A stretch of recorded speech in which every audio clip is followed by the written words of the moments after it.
Yeah. Like when he dies, I'm like, that's what you get for having such a bad accent, dick.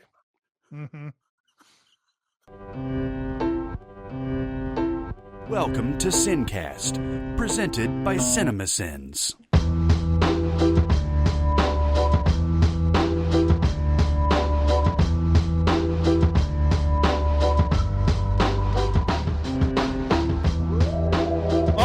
Everybody, welcome to the SinCast. This is Chris Atkinson from Cinemasins, joined as always by the voice of Cinemasins, Jeremy Scott. Hello! And from Music Video Sins, Barrett Share. What up, Sin Weekers? That's right. Today is the Sin Week version of our podcast. It's going to be a basic podcast. It's not, it's, it might be some surprises in there. We don't know. We don't know. But we're joined by a live audience of our Sin Club members. What are the odds we forget that at some point and just go off the rails in a really bad 100%. I've already bet on the Detroit Lions, like you have, that's going to happen at some point. That we're going to forget, and then we're just going to be like in a scandal. Oh my God, such a scandal. Anyway, I would like to acknowledge the people who are watching us live right now, and they are commenting, and they're excited, and they're making fun of us, and it's all good. It's awesome. I don't care. You come at us. Come at us. I don't care, bro. Come at me, bro. I don't care. You come right after it. I'm a man. I'm 40. That's right. I'm 44. You wish you were 40. That's Shut right. up. Wish I was. Yeah, no kidding. Do we want to go right into it? Do we want to start talking about how pissed off we are about things? I feel like I'm taking crazy pills! I'm as mad as hell! You've never seen me very upset. Let's do it, baby. I mean, there's plenty to be pissed off about in the world. It's time for rants. It's time for rants. Who wants to kick us off? Who's the angriest? Barrett, are you angriest? I'm pretty angry. Yeah, why don't you go first? Let's do it. Okay. Now we've talked about media advertising and stuff like that before. You mentioned spam recently. Yes. I will not be talking about spam, but I do feel like this commercial is spamming my brain. It is okay. So I haven't been watching a lot of the March Madness NCAA tournament, right? Because it's irresponsible and it's stupid, and one team already advanced by forfeit, and it makes me feel icky inside. But when I do, I cannot escape these goddamn motherfucking fucking shit ass Capital One commercials. Oh, yeah, okay. Yeah. The ones with Jennifer Gardner are largely harmless, I guess. They're unremarkable. She's adorable. We all love her, but like it doesn't tell me anything. I don't care. I don't care. But the ones with Charles Barkley, Samuel L. Jackson, and Spike Lee drive me fucking nuts. Because I don't know who they're for. They're for those three, I think, to just like fuck around and I guess make each other laugh, but they're not funny. They're not clever. They don't tell me what the fuck Capital One is. I don't give a shit. It's a card of some sort that you do points and shit. I've got a card that gives me points. I don't need this bullshit in my life. I have not. And I want it to leave. I need you to tell me about this commercial because I have not watched any of this tournament and I don't know this commercial, but I already hate it. Same here. It's the same as it's always been. Remember, they've been doing these for the last probably 7 years or something like that, where Spike Lee and Samuel L. Jackson and Charles Barkley act like they're bullshitting with each other and they're going to the Final Four and it's going to be fun. But like we're giving Charles Barkley shit, but no, we're giving Samuel L. Jackson shit. And they've continued this. They brought in Jim Nantz. They brought in all kinds of weird people. They're not pushing the product and they're pissing me off. So I want to avoid everything Capital One related. Who's the weird people? Is it like, I don't know, Charlotte McKinney or something? I mean, who's weird on these in these commercials? You got to figure that these credit card commercials work. Steve Buscemi.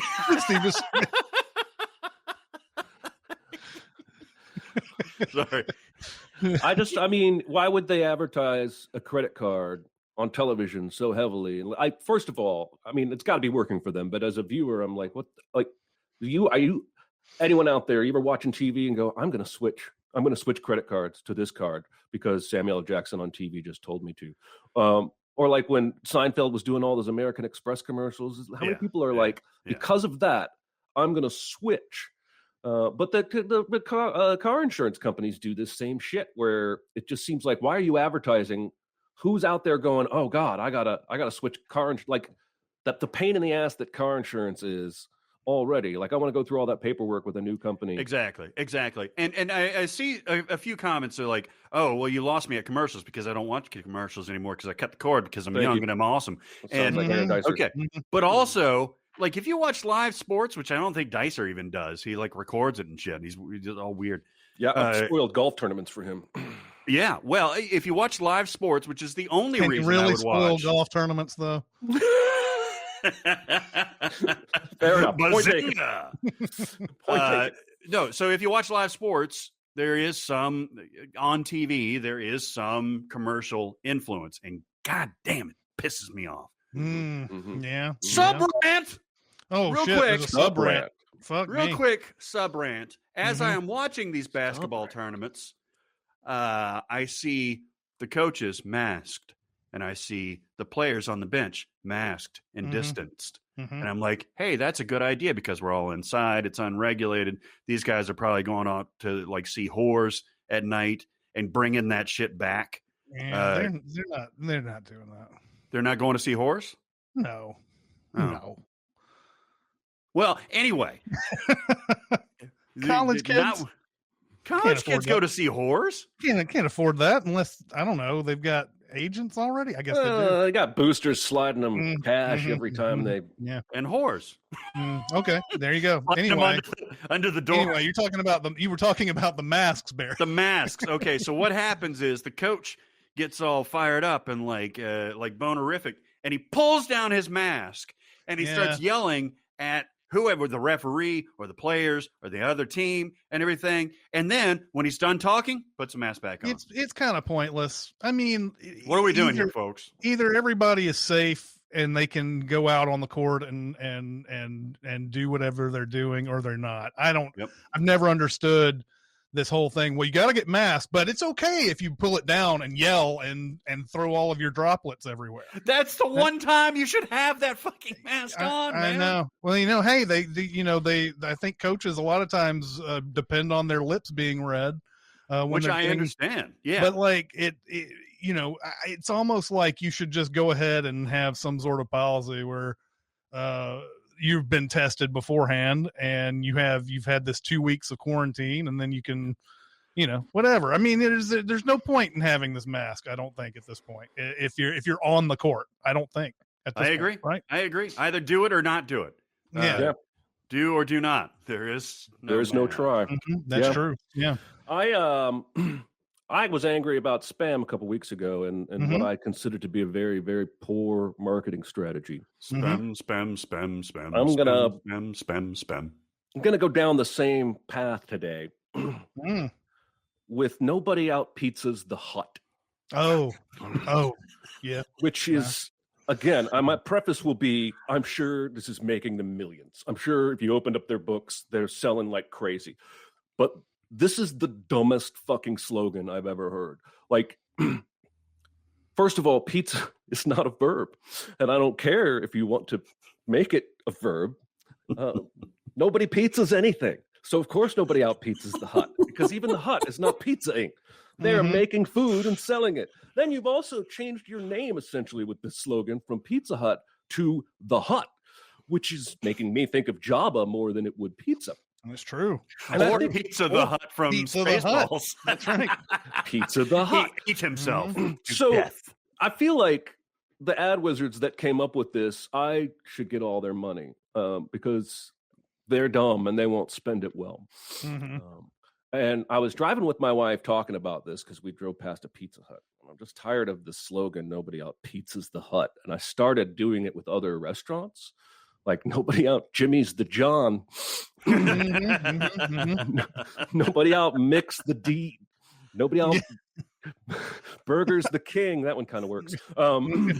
Anyway, my real rant has nothing to do with that, but because Barrett put a sub rant in the pre-show notes. I took the liberty of preparing that mini rant and my real rant, which is stop lying to me when you're marketing a movie. The two main examples I can think of is J.J. Abrams with Into Darkness, where he swore up and down publicly that Cumberbatch was not playing Khan. Mm-hmm. And of course, Cumberbatch is playing Khan. Mm-hmm. I realize that leaks can happen and that maybe you're trying to protect some story integrity or surprise. And it's pretty humorous the way that moment plays in the movie after all of his denials, where there's that huge pause and he says his name, Khan.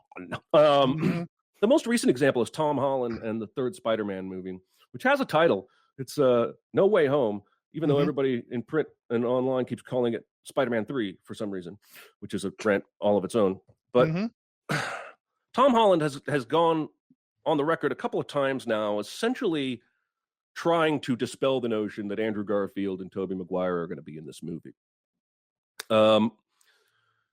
And the way he's phrased it is infuriating to me because he does not deny it. He says, if they are, then they've managed to keep a very big part of the movie secret from even me. That is not a goddamn denial. Now, earlier this week, some rumor sites were circulating a picture that was deleted on Instagram of Andrew Garfield's stunt double on set of this movie. Fuck, if you go to IMDb, it says Otto Octavius is in the movie being played by Alfred Molina. Like, they're not even hiding most of these cameos. So, first of all, why try and hide these two at this point? To do it, you have to lie to me. So if I see this movie and those two fuckers are in it, I'm going to be mad. I'm not going to be able to even enjoy that moment because I'm going to be mad that I got lied to by some marketing spin bullshit. Now, I want to point out one thing. Christopher Nolan manages to make big-ass budget movies with huge stars and almost never has leaks about the story. Almost never. It can be done. If you want to make a movie and not have leaks, you need an ironclad NDA and you need to enforce that shit. And this kind of thing will never leak out in the first place. Again, we're in the age of the internet. You can't avoid some of this information. But I feel like they want it both ways. They want major casting announcements to create buzz for the movie in months leading up to it and while they're shooting so that it's top of mind. But then they want to lie about all that shit and pretend they didn't spoil anything. So remind me what they did with Into the Spider-Verse. Did they advertise who was going to be in that, like the actors and the voice cast and stuff like that? Because you knew that there was going to be several different Spider-Men. I think we even knew that John Mulaney was going to be playing Spider-Pig. We knew that Nick Cage was going to be in it. Yeah, obviously that didn't spoil anything for that film when it came out. Well, why would it though? I mean, the spoiler would be somebody returning that hasn't been there. Whereas Into the Spider-Verse, it doesn't matter if it's Nick Cage or John Mulaney or anybody. I mean, does it matter if these guys are returning though? Like, I don't know. I mean, maybe it does. Why draw the line there? You've already admitted on IMDb you're bringing back the Spider-Man 2 villain from Raimi's film. So it's such an arbitrary place to draw the line. Like, we know there's a lot of people from other movies and from previous Spider things in this.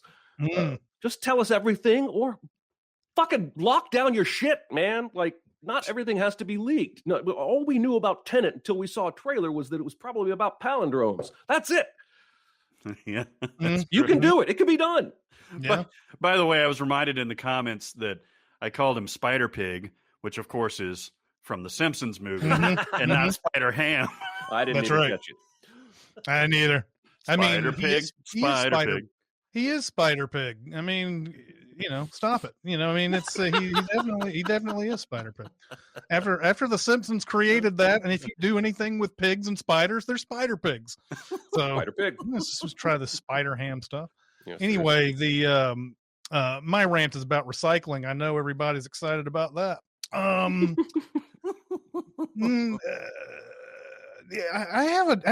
I just saw this. Did you guys see the John Oliver this past Sunday that talked about I did not. plastics? No. I've seen it there. Trevor Noah's done one. And now John Oliver's done one, and basically he says, pretty much like it's like 8% of all plastic even gets recycled. Mostly it's like bottles and some very common type of items and everything. Also depends on where you live and everything. But one of the things that bothers me is because there's a point where they show this guy out in the middle of just a field of plastic. It's like the Matrix. It's like there are fields, Neo, endless fields of plastic. And this guy is talking about wishcycling, which is where people throw something in the recycling bin, hoping that it might be able to get recycled. So stuff like umbrellas and things like that. Problem is, and he shows the umbrella, the problem is there are items that you feel like are on the list that still may be wish cycling, which I'm assuming you're going to be hearing this term a lot more after that John Oliver episode. And Jeremy, I don't know if you're like me with your cats and you get a lot of these small cans of cat food, that are, they're pretty small. It's like about that wide. And I always, when I go to the recycling place, I'm like, don't know if this is big enough to get recycled. I don't know what to do with the lid. I don't know if there's any, and I put the lid inside the little can and of course the lids are going to fall out. So but then, you go to a website and the website will say, oh, we only take this size of can. But then you go to the actual recycling place and it's like cans, aluminum cans. So there's no baby, only cans. Yeah, they actually show on there, don't throw babies in there. Don't throw babies in the recycling. That's right. That's a bridge. Bones, maybe. Yeah, exactly. Not the skin and tissue. Bones are all right. That's right. But no, I usually stick to the simple things, bottles and aluminum cans and things like that. And then cardboard is cardboard, as long as it's not, has pizza stains and stuff like that. You don't want to throw those in there, but if it's clean, you throw the cardboard. Cardboard's easy, but then there's so many other things that there are rules about, and there's not a standard. They need to have a thing that you go to and you're like, don't throw this in. I mean, every possible thing needs to be listed on that thing, because there's so many things you can buy at a grocery store. They should. Yeah, I agree. This is kind of fucked up. Like the city I live in decided a few years back not to do citywide recycling because they were going to have to pay the recycling centers so much money just to take that shit off our hands. So my wife and I signed up for a standalone service that is not sponsored by the city. And the rules have changed 3 times since we signed up. And there's like a number on the bottom of every plastic thing, and they take some of the numbers, but not all of the numbers. Yeah. So I literally have to take every plastic bottle and look for this number. Is this the kind they'll take or not? And then we got a letter. I hope it went to every customer, not just me, but we got a letter that said, listen, if there's one of those new miniature cans of Coke that they're selling at the store, that's too small. Don't give us that shit. And what is that? I haven't even heard of this. The 2 small cans? There's they have these new mini size cans that are like 8 ounces, I think. Yeah.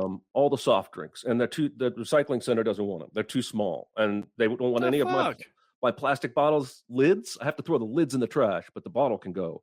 And glass they won't take. And I'm like, well, glass is, to my knowledge, I realize the facility isn't set up for it, but it's one of the easiest materials to recycle because you just heat it a lot and then reshape it, and you're done. I'm sure I simplified it. All you recycling experts out there. So no, I agree. It's messed up and it needs to get fixed because we're trying to do something, what little we can, to be good to the earth, and the system makes it so hard. A lot of people just give up. Yeah, exactly. And that's how early on, when recycling first started becoming a thing, it got easily attacked, right? Because there were the cost to recycle was so much higher than it was to actually throw stuff away. But the point was to get to that point where it wasn't as costly anymore. But the problem is people were like, oh, it's too expensive. Let's go ahead and stop. And it's like, no, the point was to try to get as many people on board as possible so that it wouldn't be too expensive. But yeah, I get this sense that when I throw these like cat food cans in the thing, I'm screwing everything up. And I'm debating on whether or not just to throw them away now. But then if I find out later, oh, well, there's a place that takes those, then I'm going to feel bad that I threw them away. Anyway, yeah, give me something I can conform to, and I will. If you tell me to throw those little cans away, I will. But stop being so different everywhere that I look for information. Websites at the recycling place, at a different recycling place. That's all I ask. That's all I ask, guys. Sons of bitches. Yeah, sons of bitches. Anybody got any recommends and warns? Totes Amazeballs. They're great. It won the Academy Award. Oh, for what? For best movie ever made. Ooh, can I go? Yeah. Go for it. Yeah. Okay, so I want to recommend, with the fullness of my entire throat, that was gross, a movie called Spontaneous that I tweeted about, and then I also told you guys all privately about it. And not a single person I have told about it had ever even heard of it, and I had not heard of it until I saw it on this Epix movie channel, which I realize not a lot of people have. And if that's the only way to watch it, I apologize. But maybe you can buy a Blu-ray or a DVD. This movie is part horror, part comedy, part romance, part drama, part sci-fi, and it kind of all works. It's got, I gotta look it up. Shit. Spontaneous. This is good radio. I want to say the name of the girl that's in this because she's in Knives Out. Was it Catherine Langford? Yes, Catherine Langford. It's on a service called Slearing? Oh, never mind. You're not going to be able to find this movie, apparently, and I'm an asshole. It's awesome. Basically, people at this school, teenagers exclusively, start spontaneously combusting, like literally exploding. And against that backdrop, you follow this character played by Catherine Langford and her boyfriend. All the synopsis call him a boyfriend, but they start dating in this movie. The movie doesn't open with them dating. And he's played by Charlie Plummer. And they have really good chemistry. And this movie is sharp as a tack when it comes to humor. The performances are all fascinating. Basically, as more and more teenagers at this one school keep exploding, the fucking government comes in. They basically arrest all the students and take them to this clean facility where they give them, cushy chairs and PlayStations, but they don't let them leave. And people start exploding in there. And I just want to see this. It's just incredible. I have never seen anything like it. It's a 98 on Rotten Tomatoes. It's not that well reviewed by IMDb. It's a 6.5 at IMDb, but those ratings are really nebulous to me. At least I know how Rotten Tomatoes calculates theirs. So I don't think I'm sending you to something you're going to hate, although I should let you know, people explode in this movie, and it's pretty graphic. So, and there are lots of other triggers in this movie. There's substance abuse, there's suicidal conversations. My favorite bit is this one side actress that kills me. I've seen this movie 3 times, by the way, in the last week. Of course. When they get taken to this clean facility, they do this thing where it's kind of like in Armageddon, where they're interviewing all the deep oil drillers, and it keeps cutting from one interview to the other, and they're all kind of funny little vignettes. And so they're basically interrogating all these students, and one kid keeps asking for a lawyer. And their main character gets asked questions, but there's one girl in there. She steals the whole movie, man. The lady asking questions says, "What do you think about this girl?" It's the first girl that died and exploded. And she goes, "Hot. I'd tap that." And she goes, "What did you think about this guy?" And it's the high school quarterback who exploded. And she's like, "Also hot. Also tap that." And then it keeps cutting to other vignettes, but it cuts back to her and the lady. You hear this voice go, "How often are you angry?" She goes, "All the time." And it's kind of a calm delivery. And the doctor says, "Are you angry right now?" And she goes, "Fuck yeah." Just fucking slays me every time. And at one point, our main character goes on a bender, and it shows her like at a high school dance. They let him dance because they're trying to make him happy about people exploding. But it just cuts to her nonchalantly dumping a bunch of alcohol into the punch bowl, and the teachers are just staring at her doing nothing. There's so much unique shit in this movie that I haven't seen. The sense of humor is sharp, but by the end, it makes you feel feels and makes you think. And I think it's got a lot to say about. I mean, some of the metaphors are pretty obvious, like hormones bursting out of teens, and you feel like you're going to explode, young love, and all that. But it handles it all really, really well. I was really impressed. And this is a feature directorial debut for a guy named Brian DeFeld. And he is known mostly for writing that Netflix movie, The Babysitter, with Samara Weaving. Yeah. And he wrote Underwater, the Kristen Stewart movie that you guys ragged on me for liking. So if you can find it, I think you'll like it. It's now in the pantheon of my horror comedies, like Tucker and Dale and Cabin in the Woods. Wow. It's going right up there. I really, really was charmed by it. Sounds like my kind of bag. I think I would watch this and enjoy it pretty. I love those little. I don't know. We wouldn't call this high concept, but like it's got. One thing that I feel like Blumhouse has been sort of encouraging over the last couple of years is doing a horror movie that has that one little hook to it like that.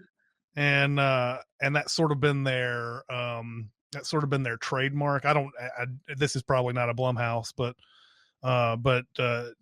it's got that same kind of feel, right? Where there's this one little thing that's, makes this world different. And it's, I'm gonna watch this for sure. Yeah. A lot of people I've seen compare it to Warm Bodies, even though I think the only similarity is horror and comedy and romance meshed together. The movies aren't really anything alike, but the tone I think is similar. I can't wait to hear what you guys think. You guys saw Warm Bodies, right? Yeah, that was Nicholas Hoult. Yep. Yeah. And Teresa Palmer. Is it good? I liked it. It's all right. Oh, really? Mm-hmm. Oh, I thought it just looked horrible to me. Oh no, I think it's not without its charm. I don't think it's as good as this movie I'm ranting about or raving about. Ranting and raving. Yes. Yes, very nice. Yeah. So last night, I woke up at about 1:30 in the morning and could not get back to sleep. And I turned on Amazon Prime. There was they were showing a movie. Hey, we got this movie for free, and it was called Late Night, the Mindy Kaling, Emma Thompson movie came out a couple years ago. I was like, all right, I'll see if I can watch this to the point that I go to sleep. Ended up watching the whole thing. Ended up watching the whole thing. The movie came out a couple of years ago, and it had, I think, some pretty good advance reviews. And it was, I believe it was coming out in May of 2019. And it just came and went, and I didn't see it, and I had forgotten about it. But I don't know. Last night I watched it. I thoroughly enjoyed this movie. There's something about this that's, I don't know. It's very modern. It's not like let's make Emma Thompson almost like, I don't know. Let's not make Emma Thompson what a man would do in this movie. It's let's make her an actual, I think she's playing a 56-year-old woman who's been on the air for 28 years. And she's a legend at this point, but her show has been tanking in the ratings in the last 10 years because she sort of started to fall out of touch and not caring much about her writing team. Her writing team is a bunch of white dudes. There's no females on the staff. Mindy Kaling comes in, and when Emma Thompson basically says, I need to start hiring women, Mindy Kaling comes in there, and she has no comedy writing experience whatsoever. She is coming from a chemical factory of some sort, chemical plant. I keep saying a factory, and she's like, it's a chemical plant, not a factory. What's the difference? That kind of thing. But she won a contest where she could meet any executive that she wanted, and she ended up meeting the executive who owns her chemical plant, who also owns the company that owns the station, the broadcasting company, and that's how she got in. Basically because she's the only woman who shows up in this interviewing process, she immediately gets into the writer's room. And of course, this writer's room is not happy to see this woman come in, although it's not like a typical movie where everybody's just stupidly sexist and like it's mean and wrong, which is how I think this movie would play in 2005 or something. That's the one thing about this. And there was a moment in this movie that I really liked. Mindy Kaling is talking about how she's watching Emma Thompson's old stand-up act that she did before she was on the show. And she said that, I've watched, Mindy Kaling tells Emma Thompson, I've watched this stand-up hundreds of times or whatever. And you talk about being depressed a lot. And I was like, were you really depressed, or was that part of the act? Because it was very important to me to hear that somebody who was depressed could be so funny. And it was, it's a really good moment in that, in the movie. This is one of those movies that's not laugh out loud funny all the way through it. But like, if we judge comedies by how many times they try for something and it doesn't land, this doesn't have that many of those. I think it's really well done. I really enjoyed the performances in this. I was not Emma Thompson's kind of in a different role than she's ever played. I mean, in the end, it's kind of like Devil Wears Prada a little bit. Except Emma Thompson is not like, like she's not playing Anna Wintour, and she's not being this like almost anti-human person about things. But it's got that same kind of like new girl at the workplace vibe. And it's fun seeing her, Mindy Kaling, trying to work her way into this writer's room, trying to work her ideas into the show, and what she does wrong and what she does right and everything like that. And so I highly enjoyed this movie. It could have been that I was up at 1:30 and this was the perfect movie for me at the time, but I really, really liked it. It was a late night that you watched late night. Yes. This was on the flight to Paris a couple of years ago. This was on the options, and I ended up watching like The Long Shot and Happy Death Day to You and stuff like that. And this was going to be my next one, but I ran out of time. We flew into Paris. Man, it's rare that a flight isn't long enough. You're not kidding. Especially a fucking red eye. Those can eat my dick. Mm-hmm. Yep. Oh, geez. What have I done? You did it. Hey, okay. I got to warn. I pulled a Jeremy the other day. Nice. I put HBO series on, or the series of channels, and I was like, I want to see something I haven't seen before, and I stopped on Cold Creek Manor, and I knew this movie existed, but I got it confused with the Renee Zellweger hillbilly meth movie, the Cold Mountain. I don't think it has anything to do with meth. But I thought it was Cold Mountain. And so I looked at the description, and it's a horror thriller about a dude. It's like a single white female / Lakeview Terrace situation where like a dude is interfering with the family, trying to be a family, or the Vince Vaughn, John Travolta movie, Domestic Terrorism or whatever the fuck it was, where there's a single dude that's fucking up a family. And it's got a good cast. Dennis Quaid, Sharon Stone, and your girl, K-Stu. This is 2003, so it's young K-Stu. It's not Panic Room young K-Stu, but it's still young K-Stu. Mm-hmm. Also has Juliette Lewis and Christopher Plummer. Mm. So I'm like, hey, baby, this is my kind of movie, right? Mm-hmm. It is the hottest of garbage. It may be, I know I'm being hyperbolic here. It may be the worst movie I've ever seen. Oh, Okay. wow. Yeah. Oh, I forget. The guy that fucks the shit up is Skeet Ulrich. Not Skeet Ulrich. Oh, no, it's Steven Dorff. Those are two sides of the same coin, baby. I was thinking like Hot Dreamboats from the 90s and Steven Dorff. He plays the evil guy.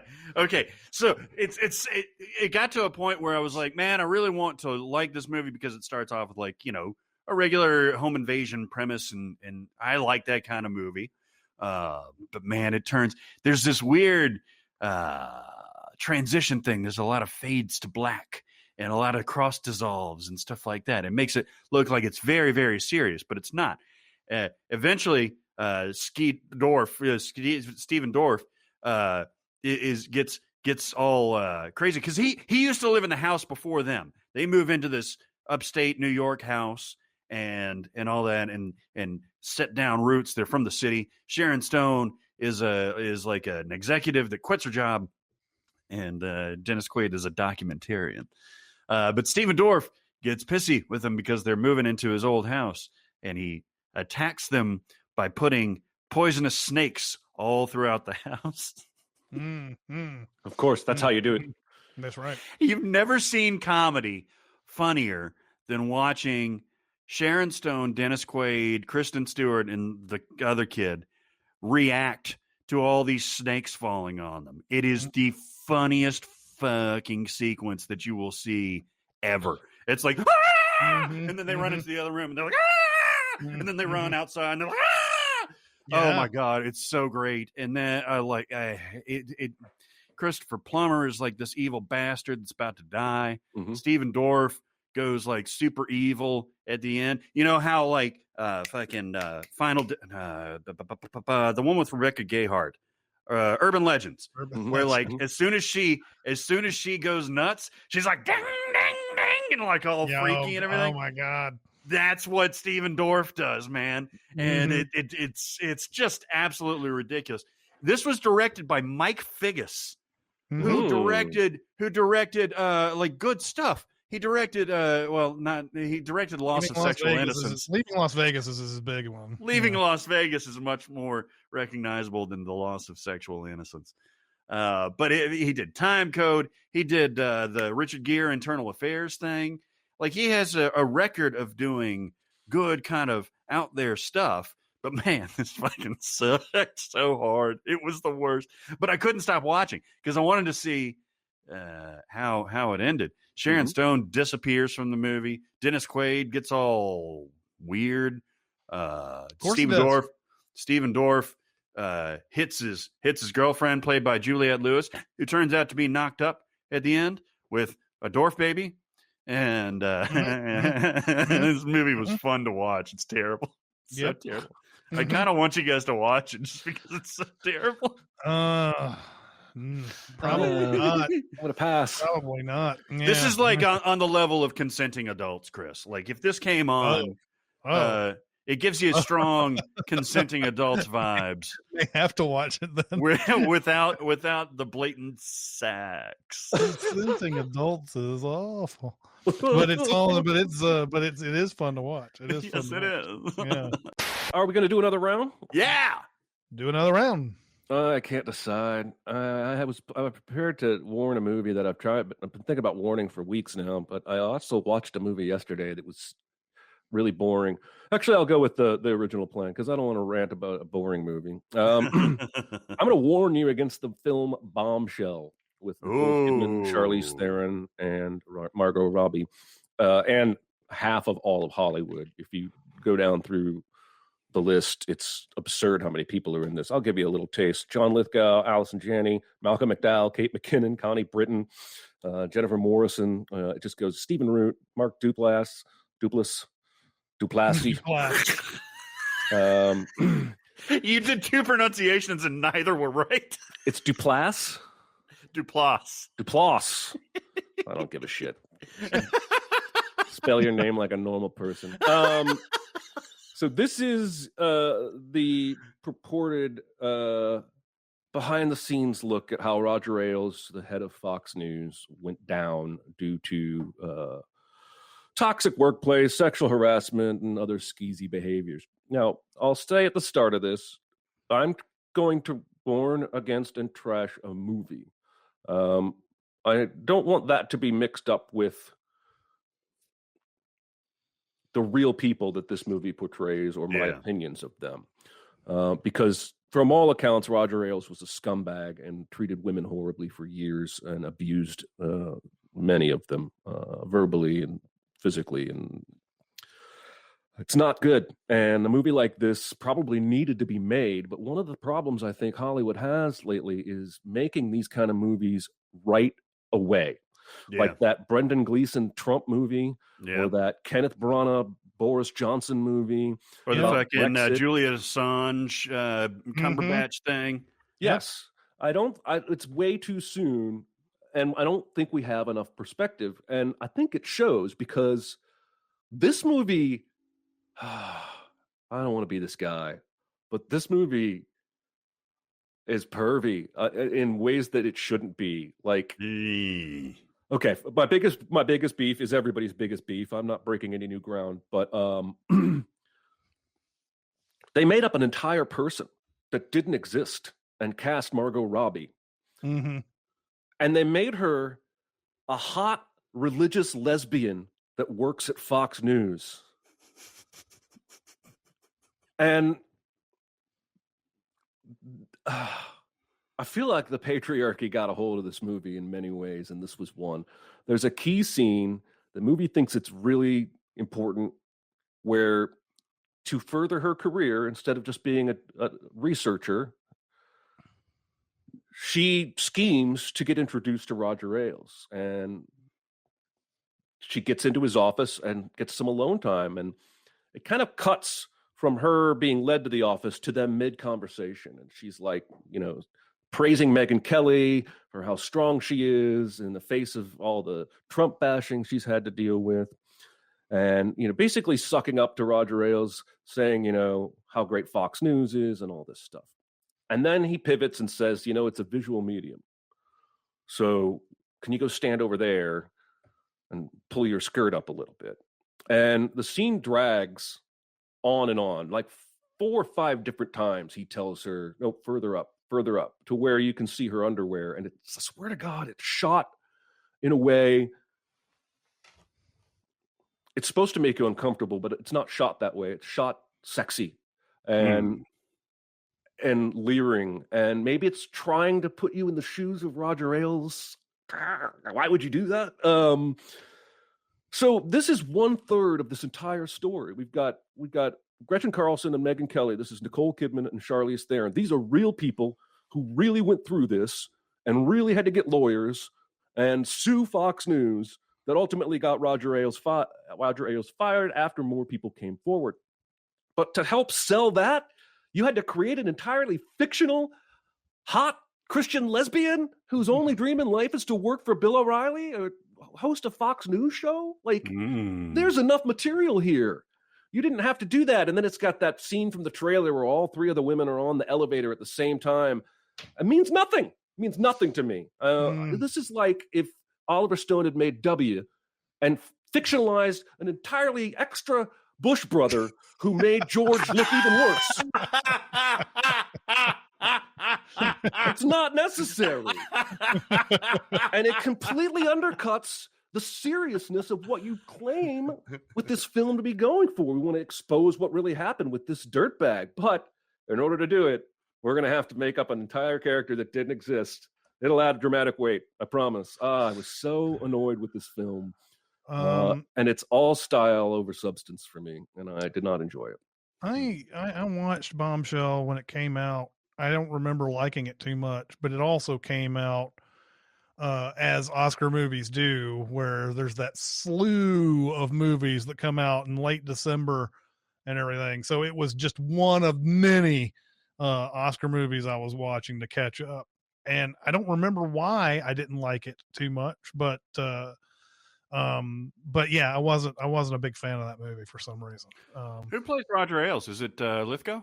I think it's Lithgow. Yeah. Yeah, it's Lithgow with a lot of makeup, and even I'm troubled even by his performance. The only part of the movie that worked for me was Charlize Theron and Duplass, who plays her husband, and she's playing Megyn Kelly, and they have good chemistry, and that storyline is interesting, but it's just bloated. It's bloated, and there are all of these really weird cameos. Like there's a scene where it pans over to a bunch of interns as Bill O'Reilly holds court, and it looks like rubber Bill O'Reilly. Like it looks like him, but I know underneath that is a guy that looks like me, and you just crafted putty over his face to make him. There's a similar Geraldo cameo.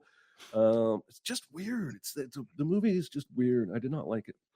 The end. Do you think it would be okay if they had just focused on like Megyn Kelly's character and like Charlize, or do you think that they were really going Gretchen for Carlson? that? Just focus on Gretchen Carlson. Yeah. And that's where all the shit went down, was with her. So yeah, I mean, yeah, Megyn Kelly had her stuff that she had to deal with too, and as did a lot of women. But like that's the big story out of that whole thing. So they could have kept it to that, and I don't know. I think when you throw in so many stars and people that you like to see, and then you decide, we're going to give them a small amount of the movie to split up and everything, you get disoriented, and especially when they tried to make Charlize Theron look so much like Megyn Kelly. Yeah.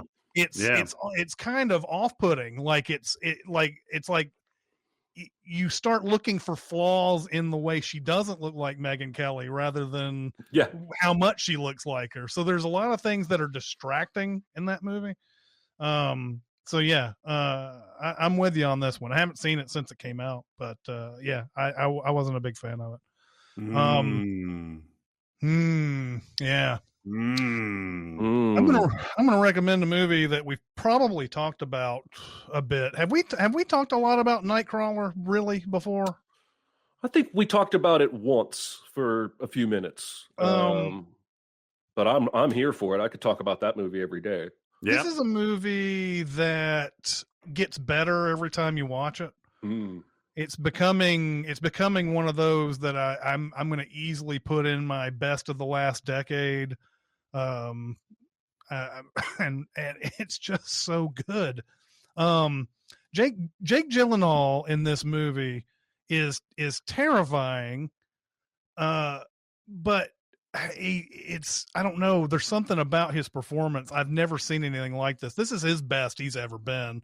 I've nenever seen Southpaw, which was another one that he got a lot of kudos for.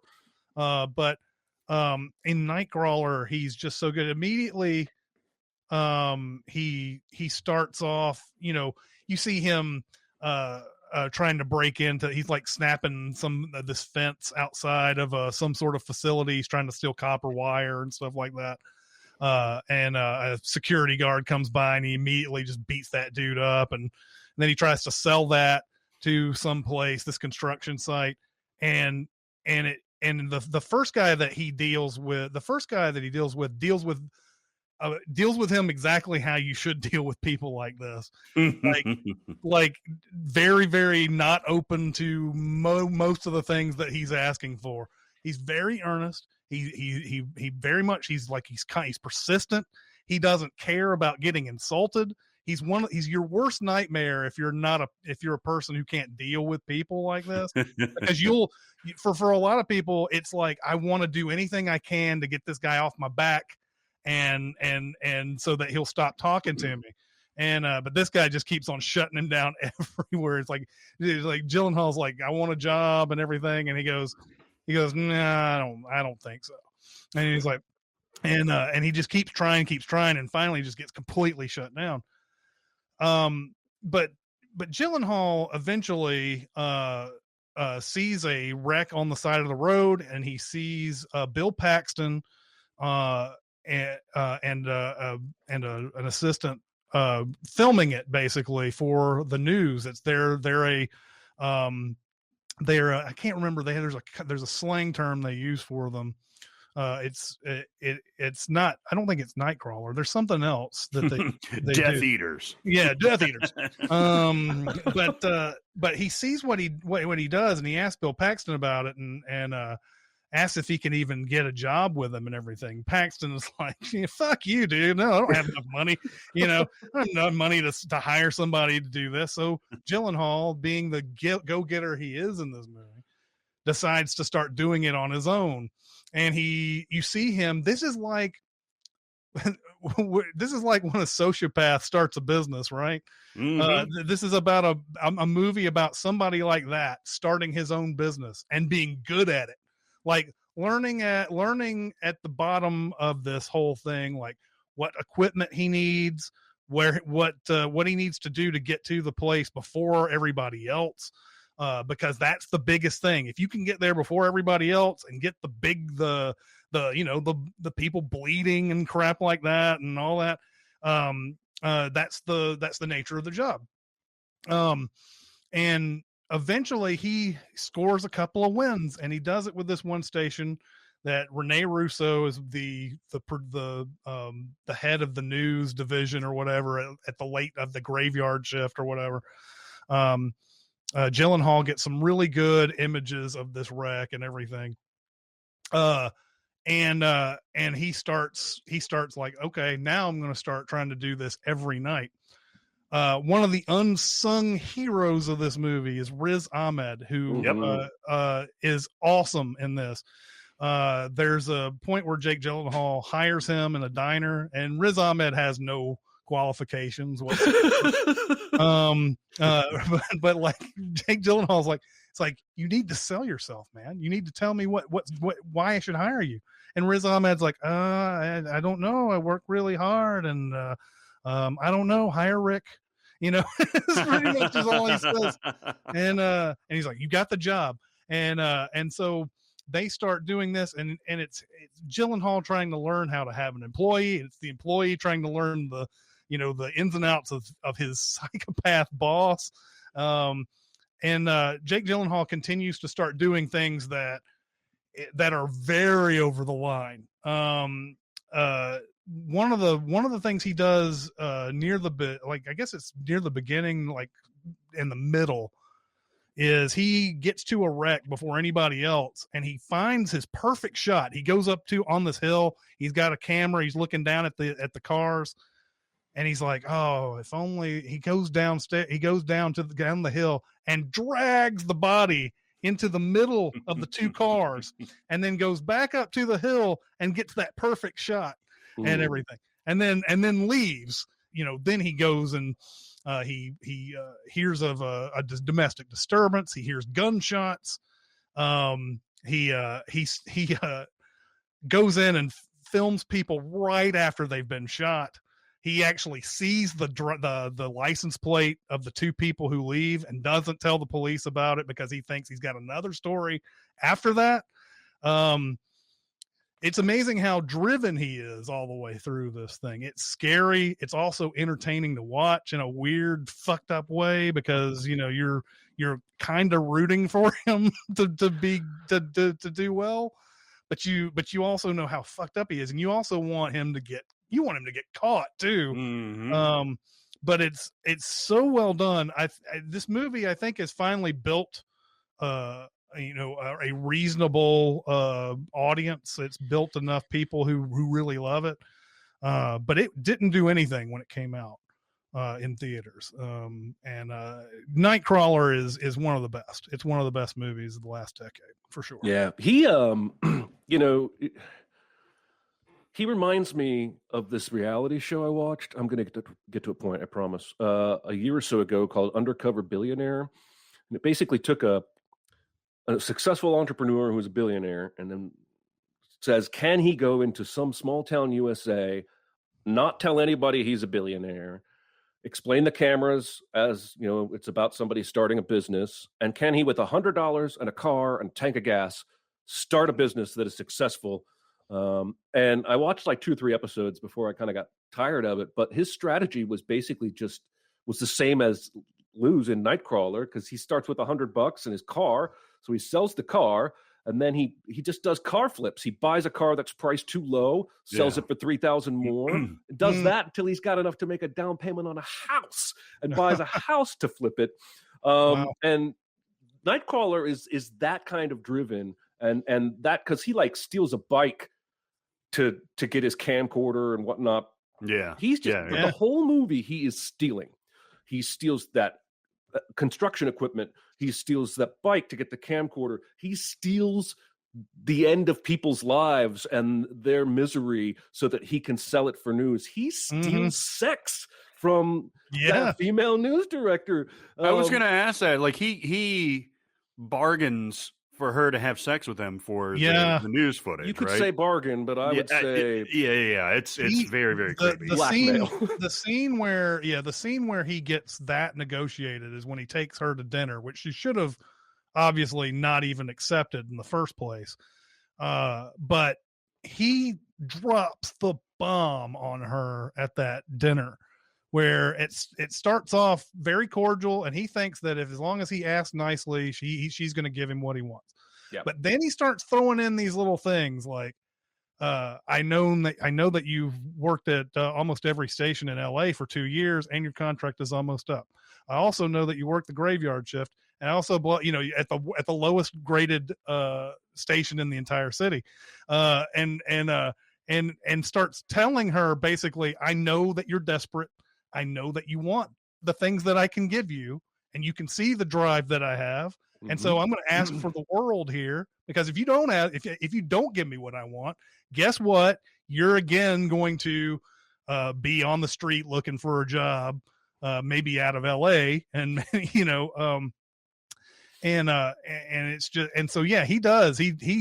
Blackmail is probably the right word, although there's not any sort of there's nothing he has on her other than just the fact that she is close to, again, probably leaving another station and wondering what she's doing with her life. Renee Russo, by the way, is a great, again, in this movie. She is. But there's even a point where he says something like, I don't want to negotiate the price of these videos that I give you anymore. And I also want you to do the things that I want you to do when I visit you in your apartment. And just straight up telling her that. He's so sleazy. He's such a sleaze. Oh, man. Jesus Christ. But Nightcrawler, you cannot go wrong. I haven't run into anybody that's hated that movie yet. Yeah, me neither. Yeah. All right, everybody, it's time to talk about Movie. There was a movie on there that I'd forgotten about. You guys remember Four Rooms, right? Like, now I didn't watch Four Rooms on Mubi, but Four Rooms was made mainly because 4 filmmakers were considered like the up and comers who were going to be the next big thing. So you had Quentin Tarantino, Robert Rodriguez, Alexander Rockwell, and Allison Anders. Alexander Rockwell's movie that got him into that spotlight was called In the Soup. I remember that. Yes. And that is on Mubi right now. It stars Steve Buscemi as a wannabe filmmaker who lives in an apartment and is constantly behind on the rent and everything. And he has dreams of making this really pretentious film, starring Jennifer Beals, who's his next door neighbor in this movie. He has a casual acquaintance played by Seymour Cassel, who a lot of people may know as Max's dad in Rushmore. This is a great performance for Seymour Cassel. This is like an unsung performance, I think. Like he wants to be Buscemi's money man for his movie. Whatever he wants to do, just here it is. Problem is Seymour Cassel doesn't really actually have this kind of money. He's like stealing the money, and he's stealing things to get the money. And Steve Buscemi's like, I don't know if I want to do this. Anyway, I thought the movie was really good, and it's on Mubi right now, and I highly enjoyed it. In the Soup. Was this from the 90s? Yeah, 1992. Yeah. And Jennifer Beals was in his 4 Rooms segment, wasn't she? Yes, she That was the married. one with the weird sex stuff, right? Right, the witches, I believe, or no, that was the Allison Anderson. That was Allison. Yeah. Anyway, no, she was married to Alexander Rockwell for 10 Was she years. really? Mm-hmm, yeah. Interesting. So that's why she's in that. But anyway, I really, really enjoyed it, and I thought that was a great surprise to see that on there on Mubi the other day. Not going to find that anywhere else, man. I mean, you can maybe find it if you were seeking it out, but that's the beauty of Mubi, is that they curate this stuff and they give you a different experience than you would normally get by just clicking on, the Avengers for the 90th time. Right. Or, that kind of thing. So they've got an amazing library on there. They've got a new film every day on Mubi.com. And I've been introduced to what's called Japanese pinku films. Okay? All right. Yes, I admit the salaciousness is what brought me there. Mm-hmm. But nothing wrong with that. Worried about that. What's interesting about this, first of all, they have a whole section on Keiko Sato. It was a female producer that produced a lot of the Japanese pinku films in the late 60s, early 70s. And I watched a few of these things. These movies, to me at least, aren't sexy. They're more experimental than anything. And this is like on par with the French New Wave, on par with the experimental stuff that American filmmakers were doing in the early 70s. This is crazy stuff. Now it does involve sex, and this is why Japan labeled them as what the equivalent of porn films, because there's nudity in them, there is sex in them, but the ones that I've seen are not about that. One is about a badass female warrior getting revenge. That was Woman Hellsong. I saw a very experimental movie about youth and sexuality called Gushing Prayer that just came out today as we record this. It's a very interesting look. Like if you're into experimental film, if you're into stuff in the 60s, 70s, even 50s from the French New Wave, the 70s from America, and all of Europe is ahead of us. This would be very, very interesting. Certainly would not see a collection of pinku films on anywhere else except for Mubi. This is the kind of thing that we're talking about. Something as disparate as In the Soup, which is a Chris recommendation, and Japanese pinku films from 50 years ago of my recommendation. So go to Mubi.com, MUBI.com/Cinemasins. You get 30 days completely free, a whole month free. It ain't no skin off your nose. It ain't no sweat off your sack, as Cable Guy says. Mm-hmm. Just go there, Mubi.com/Cinemasins. It's a month. It's a month free. It's free. You can experience all this stuff and enjoy it. And let us know how much you enjoyed it. Mubi.com/Cinemasins. Hey, I've run into people that hate this movie. This is a wreck of Warren. EuroTrip. Oh, God. EuroTrip. Don't tell Scotty. Scotty doesn't know. Okay. There's a Matt Damon cameo in this where he plays this Pete Wentz, like emo rocker that's in there just briefly, and he's singing about the main character and his ex-girlfriend who he's been porking for the last, like, who knows. He's just like happy anniversary when she gets up on stage. Mm-hmm. It's been a while. Yes. So that's all I remembered about it, because I've seen Road Trip several times. I've seen Sex Drive lots of times. And this is basically the same movie, right? It's just in Europe. And it's with no names, man. Name me Scotty. Okay, you can't because his name is Scott Michelwitz, and I don't think he's been in anything else of note since then. Michelle Trachtenberg. Michelle Trachtenberg is the only one that I really realized. Now, there's a bunch of cameos in here. There's Vinnie Jones, who's hilarious. Lucy Lawless is a dominatrix. And talk about butt stuff, you comments.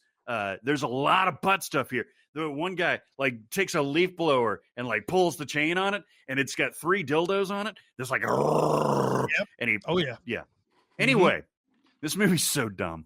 This movie's so fucking dumb. But I laughed my ass off the entire way.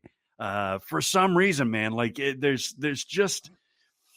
jokes in here that go a little bit extra, and I think it's because Alec Berg was a writer and part Alec Berg, part director on this.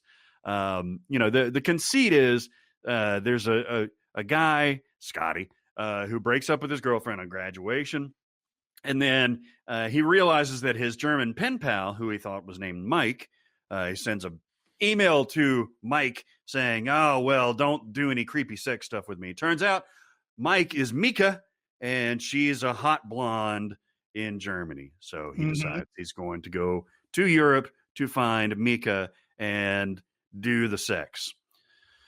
So, but the shenanigans are the fun part of this. Like after the Matt Damon thing, the day after, Scotty wakes up, and he's like, he figures out Mika is a girl, and he's like, no! And you cut to all the people like waking up and hearing the voice and everything. And you cut to Matt Damon behind the stage, obviously having slept with his ex-girlfriend. And so he pops up and she pops up, and then another dude pops up. Yep. And I thought it was funny. There's a thing where like they go into this English bar, and Vinnie Jones is like the head of the Manchester United football club fan club, and they eventually welcome them in. And Vinnie Jones like sticks 2 bottles of beer in his eyes and like pulls off the cap with his eyes. Yeah. It's fucking funny. It's so dumb. It makes no sense whatsoever. But there's something about this movie that makes it fun. It is dumb, but there are these little touches, like when he gets mail, it's like, mail, motherfucker. Mail, motherfucker. I mean, Fred Armisen's cameo on the train is silly. It's just one of those movies where it's like dumb. Oh, really funny part. Dumb. Oh, funny part. And then like at the end of it, you're like, did I enjoy that? I'm not even sure. Oh my God. There's one. All right. So Michelle Trachtenberg and her brother are twins. Oh yeah. And they're going to Europe. And so Scotty and his buddies meet up with them. They go to a nude beach and everything. And all of a sudden, Scotty's friend realizes that Michelle Trachtenberg is hot because he didn't realize this before. Fuck you. Yeah. Anyway, yeah. So the male twin hooks up with the girl at some point, and they go to a nightclub one night, and they see the male twin making out with somebody, and they're like, "God damn it, he's hooking up with a girl again." It turns out to be his sister. Yep. Oh yeah. It was so gross. Oh, yeah. It was funny. Oh yeah. All right. To recap what we have recommended and warned here, Jeremy has recommended Spontaneous. Is that on any particular thing? Epics and Sling. Yeah, just go find that Slang. shit somewhere that you find movies. Spontaneous, he recommended. Warned, Bombshell, the movie about Roger Ailes being a creepy fuck. Barrett, Recca warned Cold Creek Manor. He says it's as good as Consenting Adults, so I may need to watch it. Oh yeah. So Recca warned Cold Creek Manor, and Recca warned EuroTrip, which is something that I can second. I can Euro warn EuroTrip. I recommended Late Night, the Mindy Kaling Emma Thompson movie from a couple of years ago. Really, really enjoyed that. And I also recommended Nightcrawler, which came out in 2014. Jake Gyllenhaal is amazing in that, and it's his best performance ever for sure. I'm gonna tear up that Spontaneous in the late night for sure. You can rent Spontaneous for $2.99 on Amazon Prime. Spontaneous. I actually was going to do that. You fucking stole my joke that I forgot. Well, I forgot. The same it's okay. mind. Hey, you know what? You know what? We can have you do it and then cut it out. Nobody will know. We have some questions, some Q&As. Question. I got something to say. I want the truth. I'm listening. Some Yeah. We've got Q&A. okay. So you people that are watching this live, and we remember that we're alive. It doesn't seem like it, but we do. Mm-hmm. We're going to have a whole panel of Q&A later on in the week, in the Sin Week. On Thursday. On Thursday. So we're going to run through some that people have emailed us and Facebooked us and Pizza the Hut and Bob the Burgers and all that stuff. And we're going to run through those. And if we have a little time left over, hey, man, throw us some bones. And maybe we'll do something on the spot. You know, hey, I don't know. Is there air? All right. Is there air? Well, you don't know. Okay. All right. Here's the first one. over. Greetings from London. Insert Russell Brand-esque accent here. Yeah, you did. As a Scot, insert Mel Gibson brogue here. As a Scot. If it's not Scottish, it's crap. I have to, as a Scot, I have had to endure many bad attempts at my home accent throughout the year. So I understand that. Gibson aside, Robert Duvall, Jude Law, Christopher Lambert, and Scotty from Star Trek have all tried and failed at the Scottish accents. I'm going to stop right now. What movie did Robert Duvall play a Scotsman? Ooh, I don't remember that. I don't even remember Jude Law doing one. Highlander, maybe? Braveheart? Yeah. Robert Duvall, Highlander. There can be only one. Only be one. Okay, anyway, this Scotsman says Johnny Depp, who was Scottish in Finding Neverland, and Mike Myers, of course, in many iterations, have made good passable attempts. That's very interesting because it was very subtle as J.M. Barrie in Finding Neverland, but I thought it was good. But what do I know? I'm not from fucking Scotland. J.M. Barrie. J.M. Barrie. With that in mind, Mr. Scotsman says, with that in mind, what are your choices of the worst accents in film? Okay, so Rob Morrow's Boston accent and quiz show is one of the worst. Although I watched that movie over the weekend and I thought to myself, I can't imagine this movie without his terrible Boston accent at this point. Like it's part of that movie. It's as part of that movie as anything. Jeremy, do you know what I'm talking about? I absolutely do. It's like a warm blanket, that terrible accent. Yeah. Like his performance is great. Yes. It's just that the accent is wrong. It's wrong and it makes you feel dirty. But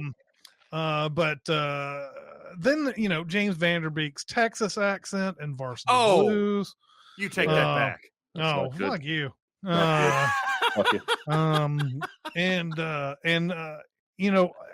Having recently also seen The Devil's Advocate, Keanu Reeves' Alabama or Florida accent is awful.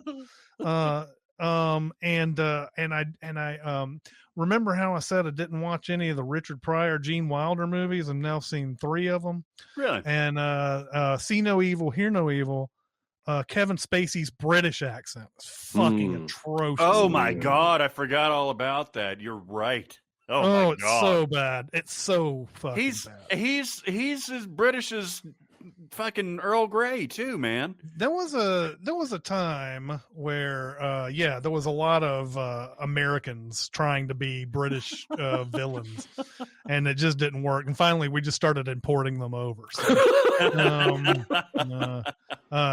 somebody also mentions Keanu's accent in Dracula. That is also awful as well. his attempt at a British accent in that is ridiculous. I know where the Boston sleeps. Right. Now I see a comment that says Reese Witherspoon in Freeway, which is exactly right. I hate. She's from here. Yeah. She's from Nashville, and she does this affected Southern accent. You can hear it. That was what I was going to say. You can hear it in Sweet Home Alabama. Listen, finger guy, get out of there. You're distracting me. Listen, finger guy, get out of there. She's Southern. She could have just done her Nashville accent in Sweet Home Alabama, and it would have worked fine. Alabama's pretty close to Tennessee. That both physically and accent wise, and yet she put on this affected. You can hear it even whenever Ben Affleck and Matt Damon play Bostonites. You can hear them go a little too far. Like Leo's Boston accent is better in The Departed than the Boston accents the Boston natives are doing in Good Will Hunting. I think Affleck nailed it in The Town, because I think he did that. What is it? Charlestown is what the. I think they have like a subset of their accent, like Southie has the subset of their accent. Oh yeah. So yeah, but you're right. In Good Will Hunting, what are we gonna do up there? Harvard Bar. Like Jesus, they all, even Casey's the worst in that movie in terms of his accent going too far, and they're all fucking from there. Doesn't make any sense. None of those were my answers to the question. I think for me the most notorious is Brad Pitt in The Devil's Own. He's playing I need that money, Tom. Yeah, the line I remember the most is he says, "You got yourself in a situation. You can't get out of it." It's terrible. I wrote down whatever Jodie Foster was trying to do in Elysium. Yes. Oh my God. Because it's not an accent I can pinpoint. Nobody can. I think she might have tried to combine like South African and something else, because the movie's set in South Africa, but it's weird. And then I will never stop making fun of Scarlet Witch's accent in Age of Ultron, which is now gone, and I guess WandaVision poofed up some explanation for that shit that now it's I don't think it did. I think it was just a passing mention. Yeah, either way, it's bad, and they probably stopped her doing it because it was bad. And even Aaron Taylor Johnson's accent in Age of Ultron is bad. Not good. Bad. Yeah. Like when he dies, I'm like, that's what you get for having such a bad accent, dick. Yeah. You mentioned superheroes. This isn't on my list, but man, you can't forget Halle Berry in the original X-Men with her Storm accent that came and went within, I don't know, 30 minutes or so. Yeah. The same thing that happens to, I'm not even going to try it. Yeah. So it's fucked up. Here's a movie that a lot of you probably haven't seen, and rightfully so, because it's bullshit. Rough Night. Okay? Rough Night is a Girls Gone Wild. I didn't mean that. It's like a very bad things for ladies. And it's Scarlett Johansson with a mom haircut. That's Rough Night, right? Yeah. Well, yeah. No, I just shaking my head at the movie, not anything. And Jillian Bell and Kate McKinnon, otherworldly comedic talent with an Australian accent for some reason. And it's bad. I'm not even from Australia. I've never been there, but I know what an Australian sounds like, and it's not that. And I don't know why she did it. And I hope she doesn't ever do it again. Yes, they deserve to die, and I hope they burn in hell. I think that the thing is that Kate McKinnon probably came in with that comic Australian accent, and everybody loved it when they heard it in the room. But then they didn't realize that it was going to be the whole movie, and it starts to be bad after a while, right? Like I think that happens quite a bit when where something you've been working on just ends up being funny for one moment, and then you try to do it for a whole thing. And then you're like, oh, no, she's sticking with this? This is, no, don't do that. Yeah, exactly. On the topic of Scotsman, by the way, you never heard a worse American accent than Gerard Butler in everything. Geostorm. Everything. Geostorm. I had the distinct pleasure of sending Geostorm with, I think, Chris. And God, I could not get over how bad that accent was. It's the same thing in The Bounty Hunter, which is hot garbage anyway, so don't watch that. But if you do, it's bad. But every time he tries an American accent, man, just stop it. Just stop it. Ewan McGregor does this too. And I got one more. Hang on. Oh, Claire Forlani and Mallrats. Like, there's a lot of problems with Mallrats, and there's a lot of problems with her affectations in Mallrats, but the accent is one of the worst. And I could go on all day, baby. I can bring the accent garbage, but I won't. Yeah. Hey, Aaron, could you switch us back to the wider shots? This is a little constricting. See, I got a little elbow room now. I don't need to see that much of you. That's true.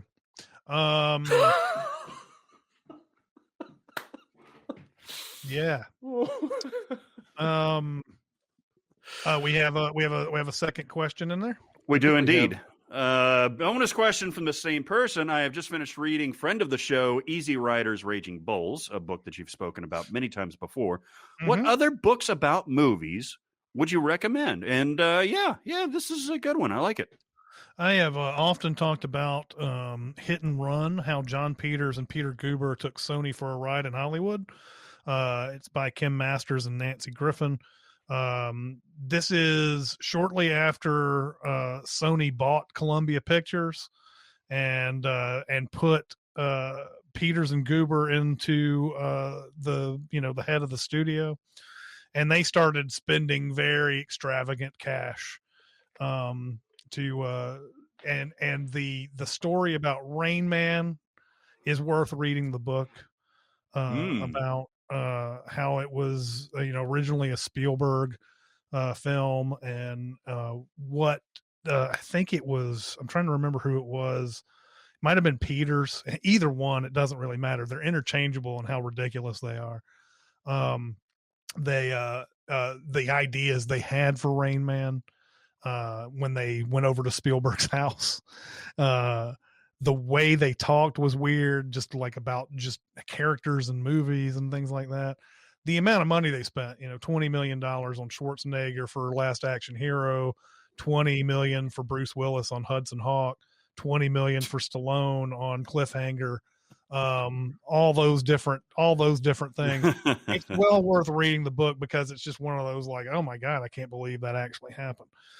Robert Evans, The Kid Stays in the Picture, which is been made into a documentary, is a great book.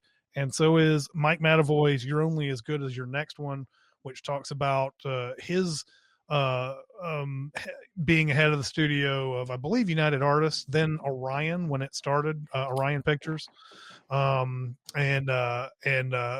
through on to, I can't remember what else studio, but those are I think all three of those books I read while working at the Hollywood 27. Whenever you had time in between shows, you'd read chapters of those books, and nice. I recommend all of them. Nice. Do you have any, Barrett? Yeah, I've got a couple. Go for it. I tell you what, one of the books that Chris actually turned me on to was Best Movie Year Ever. It's about 1999 and how fucking badass that year was for movies. And it's basically an oral history of, like, they loop a few things in together. Like, what is it? Fight Club is paired with something else, Chris, like something that you wouldn't think would go with it, but it ends up working. And they've got a lot of panelists, some that are really, really good and some that are less than good. But the book overall is a fantastic read, goes really quickly, and it will help you remember how ridiculously badass 1999 was for movies. It was just awesome. And the other one that I have is it's Leonard Maltin, man. Leonard Maltin obviously became arguably more famous for his movie guide than he did for the Entertainment Tonight bits, but his movie guide was legendary. He has since written several other books, like narrative books, and the most recent of which I think is called Hooked on Hollywood, passages from a lifetime of movie fandom. And man, I love Leonard's prose. Like he when he talks, he's so measured, and he seems like he just really, really thinks about what he says. And it's the same thing with his writing too. He's got stories about interviewing Burgess Meredith. He's got stuff when he was like 15, 16 years old. It is a really, really fun read, and it's all about his interactions. It's a little bit outsidery because he's not a filmmaker, but he is as plugged into Hollywood as you can be without being a filmmaker. Yeah. And it's fantastic, and we love the Maltons, so you should check it out.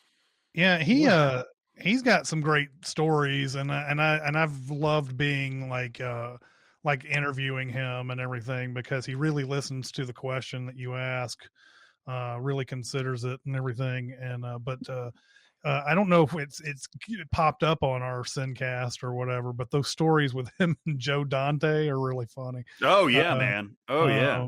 So yeah, I need to read this book for sure. And we could have talked to him when we went to dinner with them one time, the first time I think that they came in. I mean, we could have had dinner with them all night. Like it was just fun talking with them and all that stuff. I could have danced all night. I could have danced all night. I don't read much lately because I have a very flawed philosophy that if I have time to read, I've got time to write.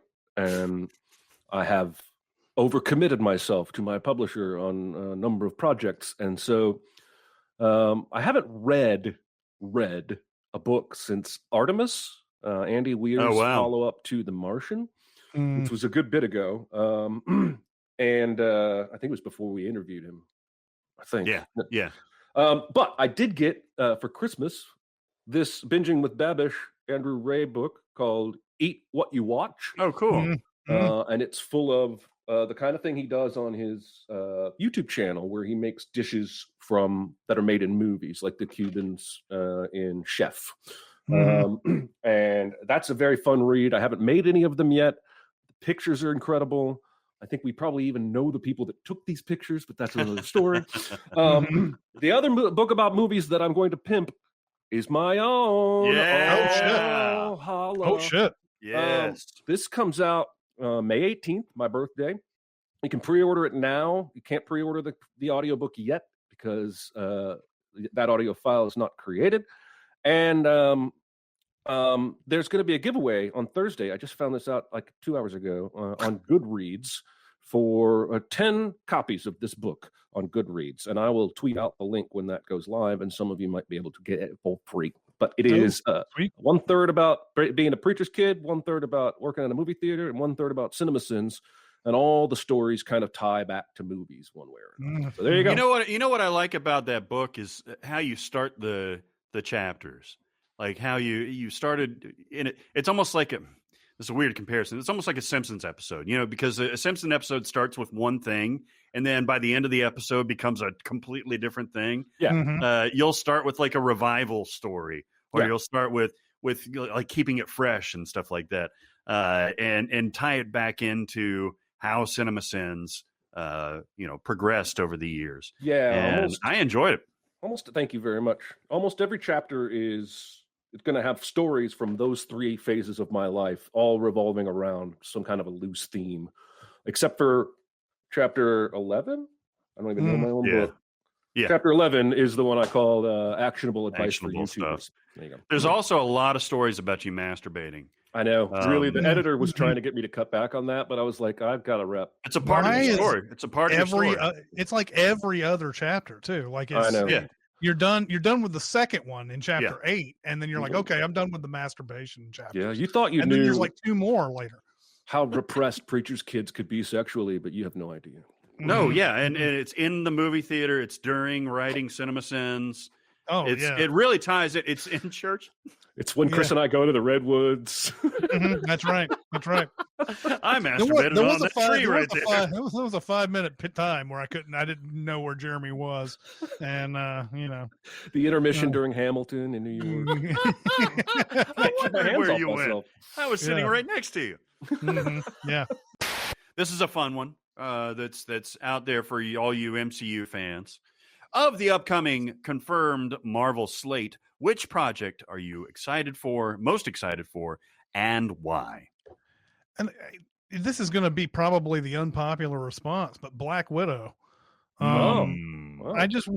I want to know, because this is almost, it's going to be kind of this. I think this movie is going to be good for Marvel because it's going to get us back to reset around the time that Infinity Wars and Endgame left us off and everything. I think that it's going to get us back into that. They're trying to get that goodwill back after not being around. Well, really, WandaVision. I don't know how many people watched WandaVision, but who knows? Nobody knows. Yeah, nobody really knows. But I'm interested to see how that movie is going to sort of it's going to be an origin story, but it's also going to be a movie that semi-bridges the next phases and everything. So I'm kind of interested in that. I'm not like, I don't think that that the reasons the path that they take is going to be like amazing or anything.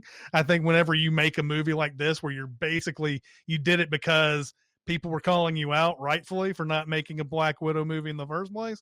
And you try to kind of shoehorn some sort of connection into the next phases, and it's probably not going to be the best, but I'm down for it, and especially Florence Pugh and all that. I'm down. So I'm oddly that trailer kind of got me. Now, granted, it was like 6 years ago when I saw that trailer, but I remember thinking I really want to see this. So I'm in the same boat, and it's probably wishful thinking to think that that's the reason they kept pushing it, because they knew they had something awesome on their hands and they didn't want it to fizzle at the box office. But I don't know. For me, I wrote down Eternals because this is a good chance to correct my pronunciation because apparently the director's name is Chloe Zhao, and I've been saying Zhao like an ignorant American. And I saw a great thread on Twitter the other day that corrected me on that. Can I interject a bit though?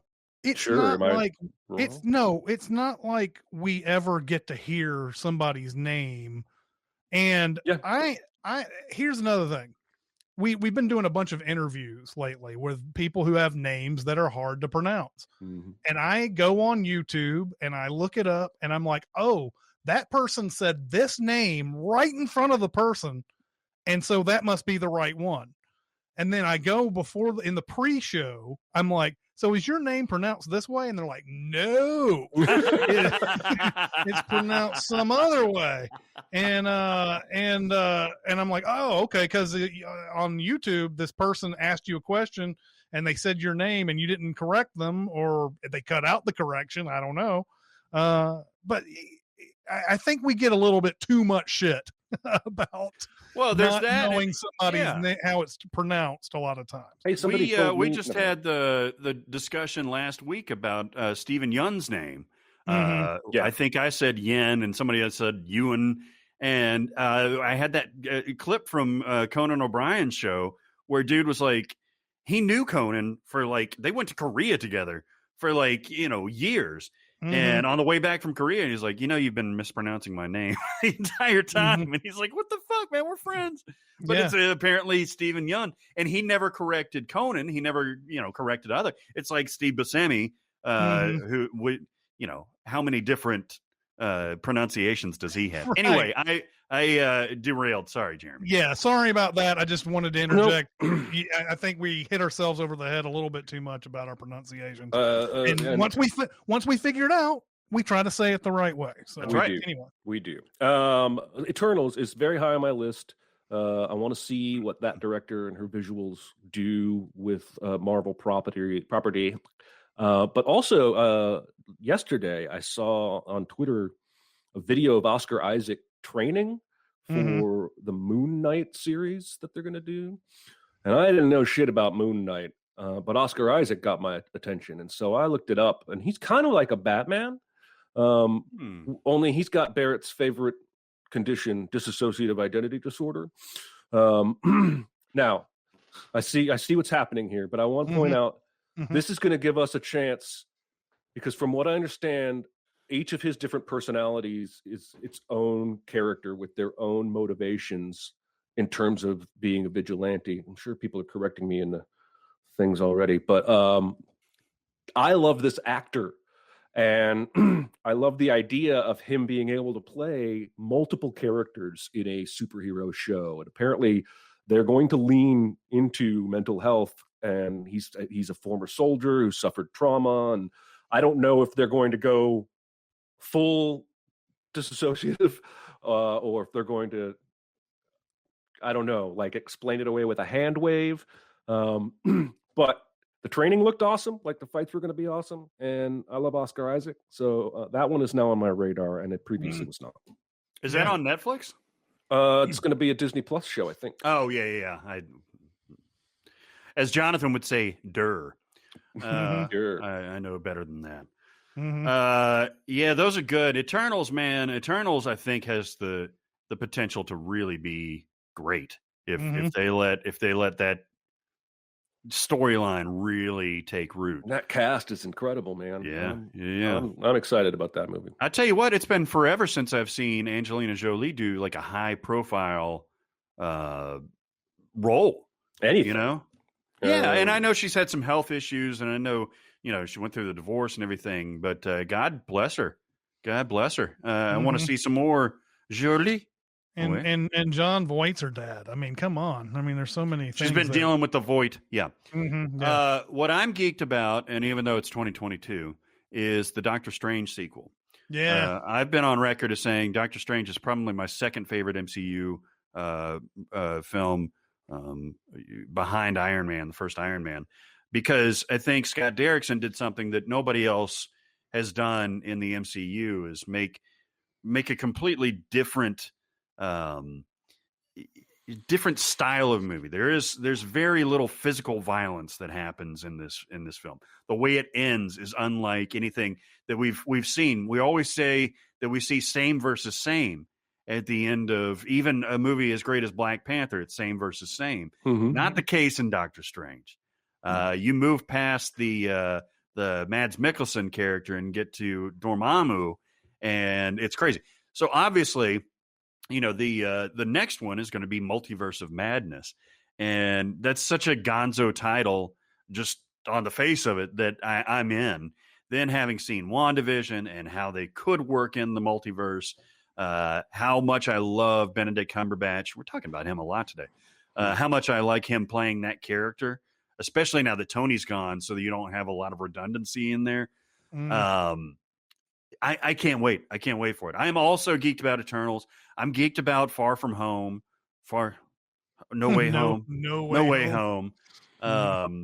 And all four of the MCU products that are coming out this year, I'm cool with. But I can't wait for Doctor Strange. Don't forget, friend of the show, storyboard artist Jeremy Simser did the storyboards for Doctor Strange too. Yes. Yeah, and he also did WandaVision. Yes, he did. And that turned out to be a lot of fun. I enjoyed WandaVision. Enjoyed the first installment of Falcon and the Winter Soldier too. But definitely polar opposites from WandaVision. Anyway, so yeah, we've got a lot to look forward to. What is the one that I'm missing? Spider-Man, Eternals, Black Widow, and what is the other one? There's 4. Somebody write it down in the chat. It's come on, commenter. Shang-Chi and the 10 Rings. Oh yeah. Yeah. And I know nothing about that character, but I can't wait for it. I think it'll be fun. And there's mentions of the Thor sequel as well. So yes. Is that this year? They're filming that. Well, I mean, not this year probably, but it's upcoming. Love and Thunder. I can't. Yeah, I'm a fan Thunder. of that. Give me thunder. Lightning and the thunder. Here's my theremin solo. Fuck that song. You got one more on this list of questions, and then we'll figure out what we're going to do after that. We do, and I like this question a lot. It made my brain work. What is your favorite movie from your least favorite genre? For example, this person does not like war movies, but they do obviously like Apocalypse Now. How could you not? Yeah. It took me a while, man. In general, I I like all genres. There's not a genre that, you're like, oh, here's a movie from this particular genre. And I'm like, I don't like these. Almost everything. There's something worth watching in each one, but costume dramas tend to be the kind of movie that I don't like to watch. And I don't know why. I think there's a lot of sameness to them. But I love Sense and Sensibility. The Ang Lee Sense and Sensibility. I don't know if any other versions have been made, but that movie is excellent. And I've watched that. I've probably watched that movie 10 times, maybe. Wow. So I really enjoyed that, but that's probably the one genre that if you thrust a video in front of me and it's costume drama, I'm like, that's going to go a little bit lower on my list to watch later. So there you go. Yeah, I dig that. I don't like biopics. Yeah, that's another good one. That's another. And in show prep, I almost made this a rant because in show prep I Googled biopics to try and find the one that I could say I liked, which is I'm going to go with Steve Jobs. But Google defines biopic horribly. Like if there's a real life person in the movie at all, they call it a biopic. Yeah, it's like the Christmas movie debate, right? Yeah, it's like they would call 13 Days a biopic about JFK or whatever. I'm like, what the hell? But I love me some Steve Jobs. And I think if you could have Aaron Sorkin write all the biopics, that might do something to get me more interested in them. Because I'm sure that's what it is about that movie, that and the performances of the dialogue. But his writing is always sharp. And then when you put it in the mouths of Jeff Daniels and Fassbender, it just fucking sings, man. I could watch that movie. It's also great because the way it's told in these vignettes, you can pop in and out of that shit whenever you want. You don't necessarily have to watch the whole thing to get invigorated by an argument. I was thinking about this the other day because just came out that Spielberg is going to cast Seth Rogen as his uncle in his own biopic, essentially. Yeah. And I was like, that's an odd choice. But then I thought about Steve Jobs. And yeah, I mean, Seth Rogen hasn't had a career where he's really delivered powerhouse performances, but I think Steve Jobs is probably his best non-comedic performance, right? He doesn't get a whole lot of screen time, but I think that's his thing. I think that's the tippy top. By the way, someone throws in Straight Outta Compton on the biopic thing. That's another good one. Yeah, it is. Especially when they play that concert in Detroit and the police say, "Don't play Fuck the Police." And there's some people in here that don't want us to sing what we want to sing. They say some things we say they don't want us to say. And it's like, and then the DJ spit that shit, and then it's boom, just fuck the police. And it's like there's so much power that comes out of that when they first get into that song, and the cops are like lining up, ready to, come in on that. God, yeah, it's a good one. Is that the part where Paul Giamatti is like chasing after them as they're riding away? Where he's just like, oh, no, you got to get away from my clients or whatever. It is Paul Giamatti in that. It is Giamatti, yes. It is. But there are probably plenty of moments where he does that. No. How am I going to pop my filters now? I don't know. Oh, yeah. Pop filters. Pop. You could put a sock over it like you used to do. Yeah, that's what my college girlfriend used to do. Okay, so I talked about this recently, so I'll make this part short. But I don't like torture porn films like Hostel and Hostel Part 2 and stuff like that. But I did mention that I loved Audition. Audition is such a singular movie that I have to give it credit for. I think it was kind of before a lot of that torture porn stuff, Saw and things like that came out. And it's delightful. It's fantastic. But also, I don't really like teen dramas. Matter of fact, if you gave me like a genre that I'm not really into, it's dramas. Like I just don't really want to sit through like people being dramatic. Real life is hard enough, man. But I especially don't like teen dramas because teens are bullshit. But I did love The Perks of Being a Wallflower. I thought that movie was excellent all the way around. Ezra Miller steals the show, arguably. Logan Paul, who is it? Logan Michael Thomas. Lerman? Logan Lerman. Logan Michael Thomas. There's probably a Logan Michael Thomas. Logan Guy White.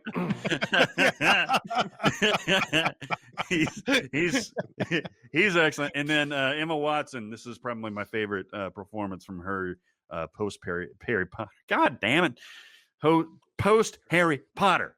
Perks of Being a Wallflower. Perks. Go check it out. Perks. Yeah. Wally Perks. Perks.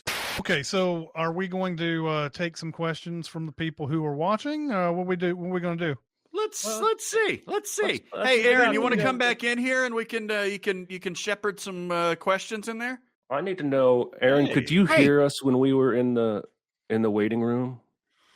No, I couldn't hear you, but I saw you dancing to the pre-show music. That was amazing. Okay, because I made up a song to that music. Yeah, it's called and Barrett should have a fun time listening. I don't even know if the hold music got recorded though, so he's going to get on my audio file. He's going to get like 4 minutes of silence with me going, Hey, Master P. Let's go did to a the song outtakes. called "Make 'Em Say See, that's more words than I put in my song. Well, and the hook is "Make 'Em Say na na na na." Na. That's the hook. See, Make 'em say na na na na na na na na na na. Oh, by the way, when I was down in Florida, I was on the 90 station on Sirius XM, and I heard Will Smith's Miami. That's Miami. That's such a terrible song. That's such a fucking terrible Welcome song. to Miami where the heat is on all night and something It's to the break. so of dawn. goddamn awful. Miami will soon be underwater. Half of the lyrics are Big Willie going like, "Yeah, ha ha ha ha," and like, Oh, to be fair, almost all of his songs, half of it is him going, ha ha ha. That's very true. But Miami is his worst song. Summertime is great. I even like Getting Jiggy with It, but Jesus Christ. I like Getting Jiggy with It. I like Men in Black. I like Wild Wild West. I like Boom Shake the Room. I like Just the Two of Us. I'm a Will Smith fan. So I like Nightmare on My Street. I don't remember that one. Oh yeah. I think I can beat Mike Tyson. Why is Bowfinger so underrated? I don't know. Nobody ever talks about that fucking movie, but it's awesome. And it came in the middle of Eddie Murphy's slump. Like he's doing shit like Pluto Nash, and then he turns around and almost steals this fucking movie with two different characters because his Keith Kincaid is way over the top.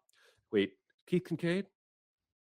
No, Kit Ramsey. Keith Kincaid is his character's name in the fake movie. I've seen this movie too many times. I do agree it's underrated, and I don't know why. It's a movie about making movies, but for whatever reason, Hollywood didn't go fall in love with it like they do. Steve Martin in that. So hey, who directed it? Barrett, do you want me just to Frank Oz? That's right. Do you want me just to throw questions up and ask them to you guys, or how do you want me to do that? Just throw interesting ones on the screen here, and we'll run. I'll just, as I see them, I'll throw them up there. I mean, if a couple people have asked this, I'm doing great. Thank you for asking. I appreciate that. It's people. What show are you listening to? Yeah, exactly. Don't watch the SinCast. Ask about Aaron. You should have done that yesterday. Yeah, you're actually really shitty people for asking how Aaron's doing. Let's see. Question to Jeremy: did you get the White Castle gift card, and did you ever try it? No, and no, and I wrote a sin in a movie that's coming up. I just narrated it. I don't know when it's coming out, but I wrote a sin that said, because a character has White Castle sitting next to them, and I wrote a sin that said, he went to White Castle. He deserves everything he gets. So there you go. Nice. You can't. You're uninformed. You can't say that. Well, you haven't had every burger either. We're all uninformed.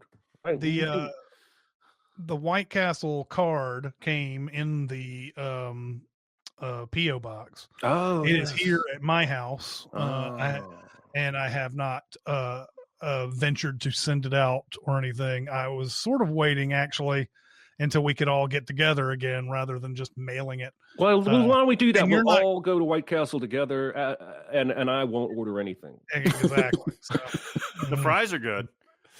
We could get like a suitcase. They have suitcases of White Castle. Pez69 says, if you were in the Abel's universe, what would your custodian's power be?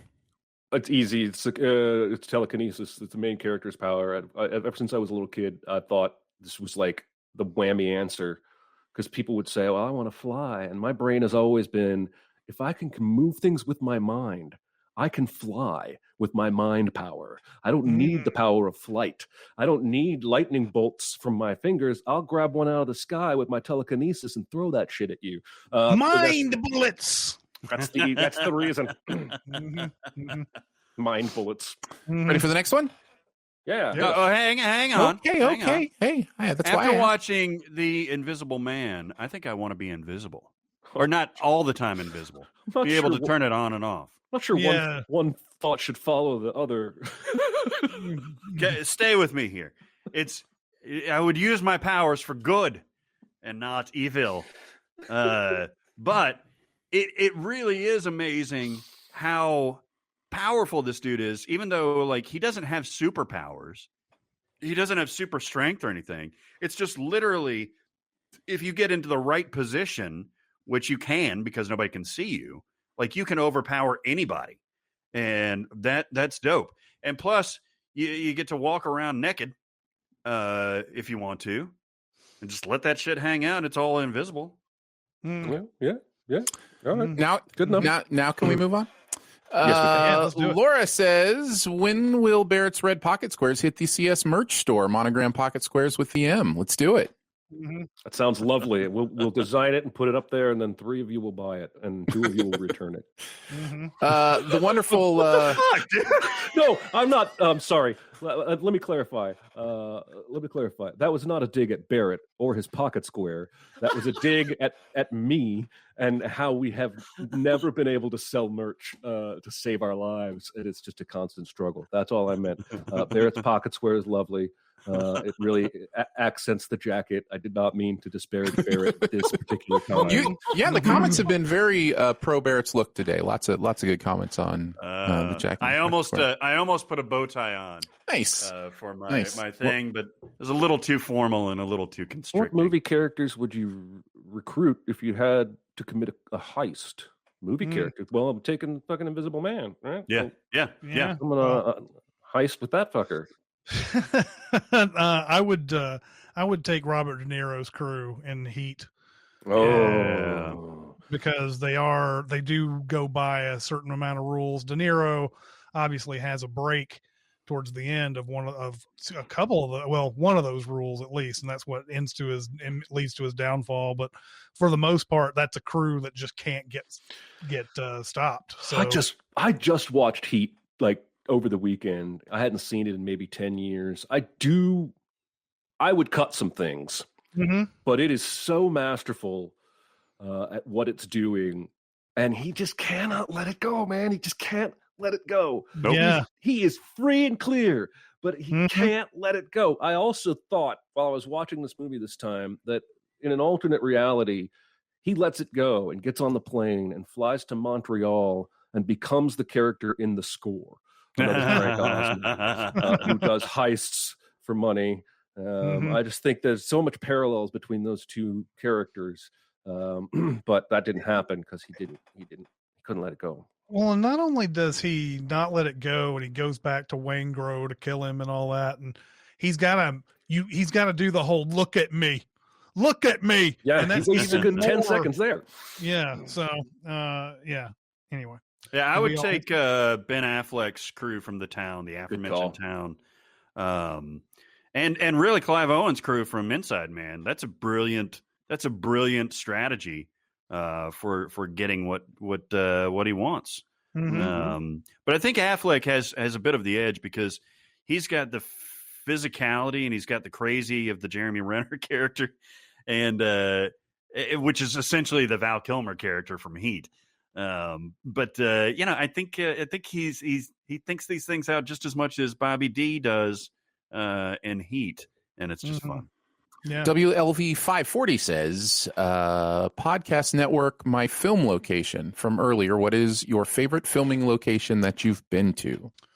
I've got two answers to this. One is both Jeremy and I were on Paramount Studios lot where we got to see their New York City essentially, and everything. That was a tremendous tour that we got to take on that.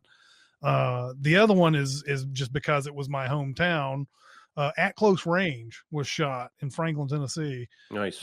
So there are many sites, including my future high school, that are in that movie. Huh. It's got the Franklin Square in it. It's got Hillsborough Road. It's got all these different places that, when I was younger, this is what Franklin was.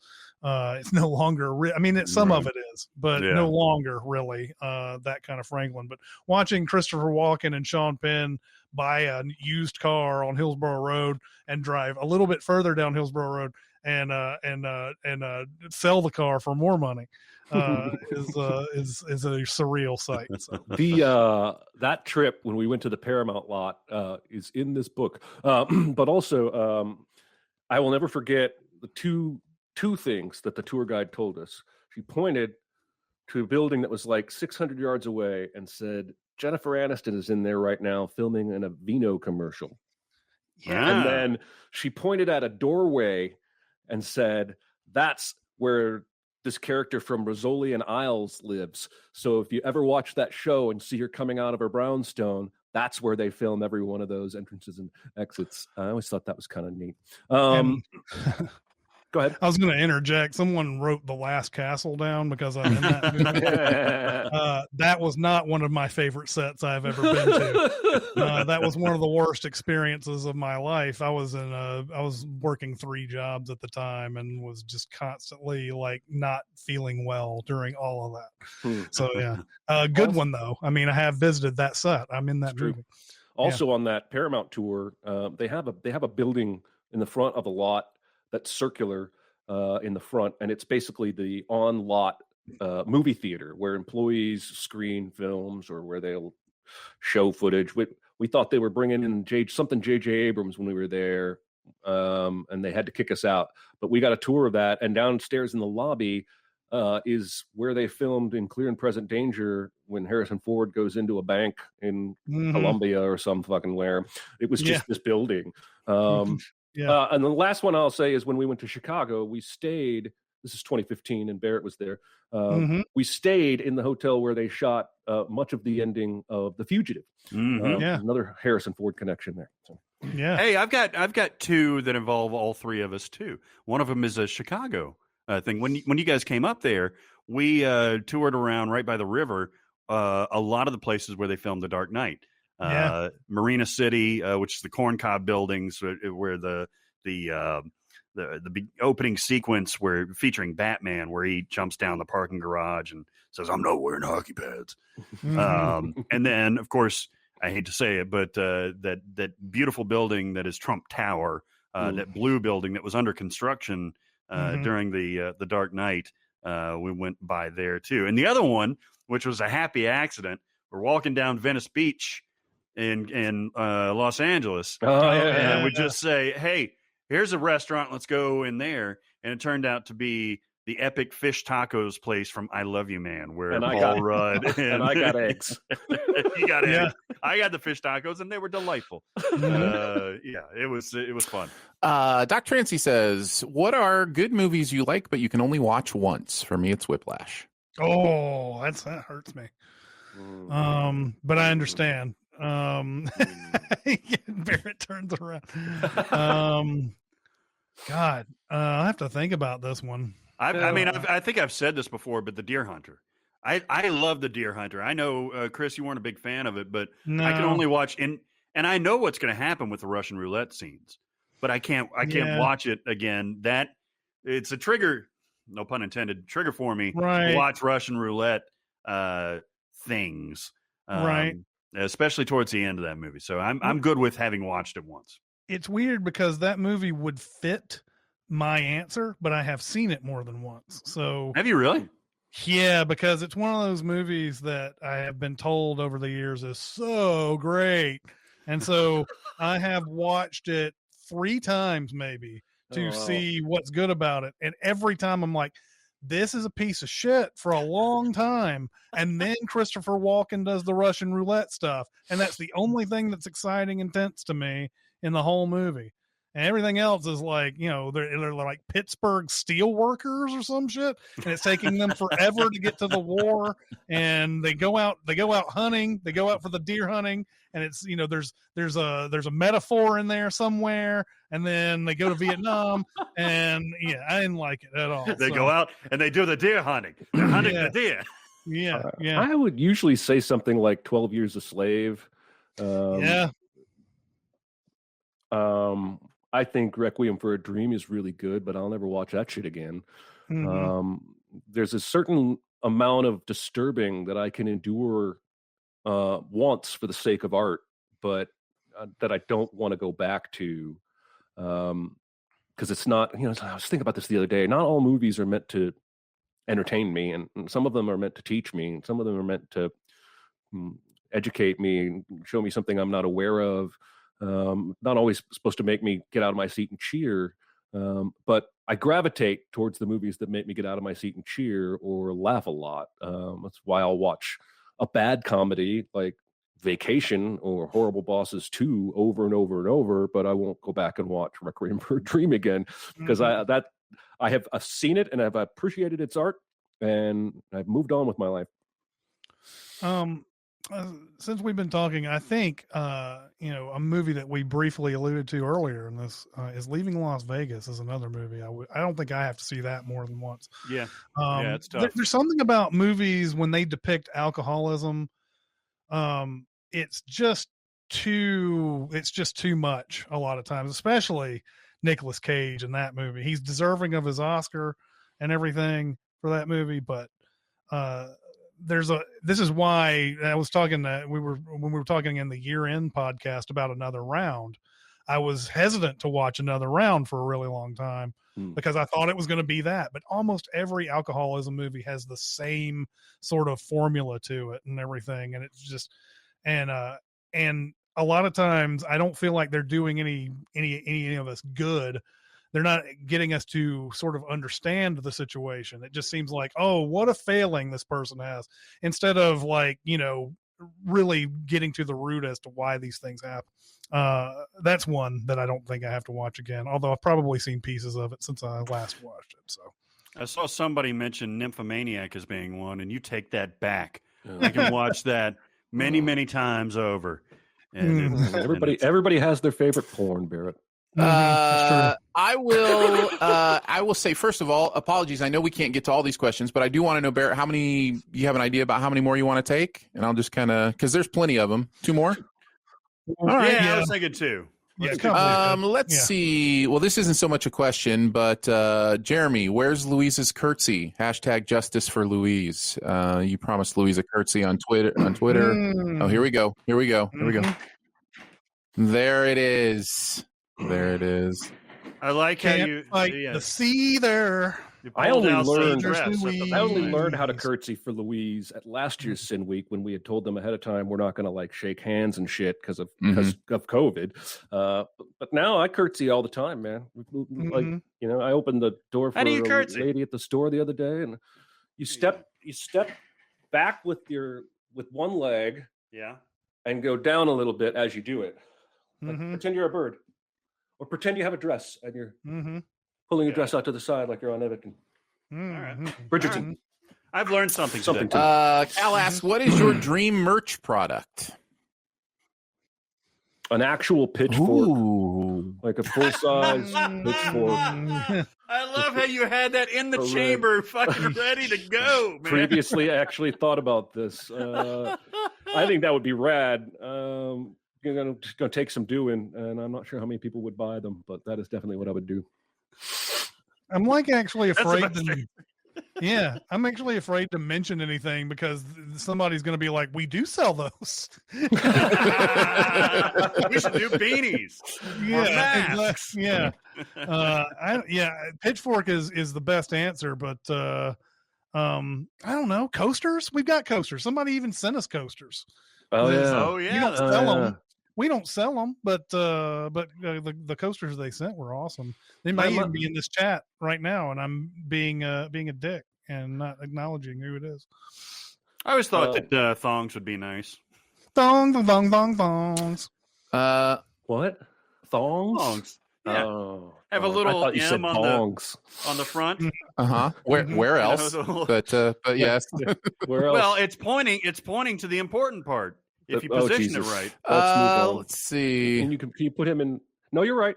Seller blog. Chris seems to be more generous than Jeremy when removing sins. Are there guidelines for adding and removing sins? How would that be judged? I wonder. First off, that's not true. I don't think. No, I agree. But in fact, there are times that I outright cut sins that are removals because I just don't agree and can't agree. But the guidelines for me, there used to be when we first did it, which I believe is in The Gray, when Liam Neeson says, "I'm going to beat you to death over a fucking billfold." There was something about the delivery, or there was something about being an iconic moment, or something like that. And now it's just, if it's something that hits you in a just the right way, or you feel like this person deserves some acknowledgement, like we did on The Office script. That's sort of the guideline, really. But like a lot of times I'll read a script and be like, you want to take a sin off because the movie's doing something right for a change, like something that other movies don't do. I don't like that at all. It's like the end of Quiz Show, where he's like, I don't think you should be praised simply for at long last telling the truth. Perfect. Yeah, exactly.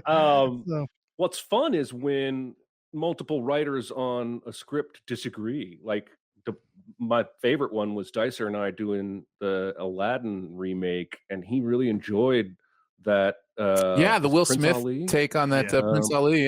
Yeah. And I wrote so he removed a sin in his sin, and I wrote one that I'll give you one guess what stayed. I'll give you one guess. They know.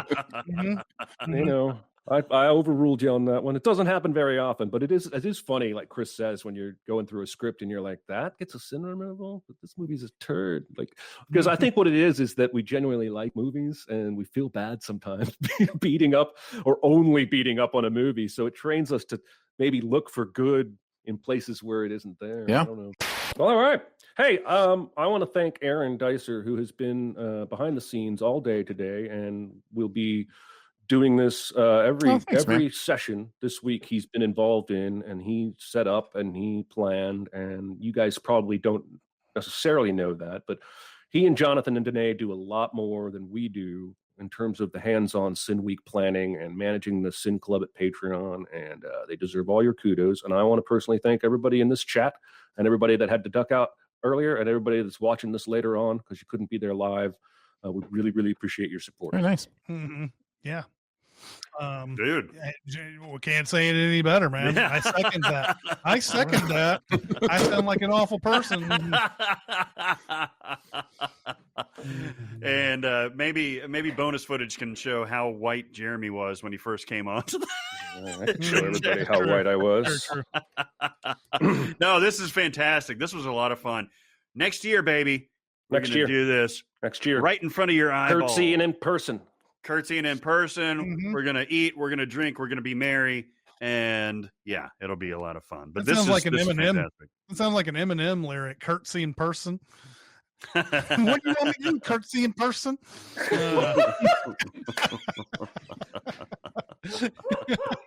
What's It's funny because you're exactly right. It absolutely sounds like something he would say.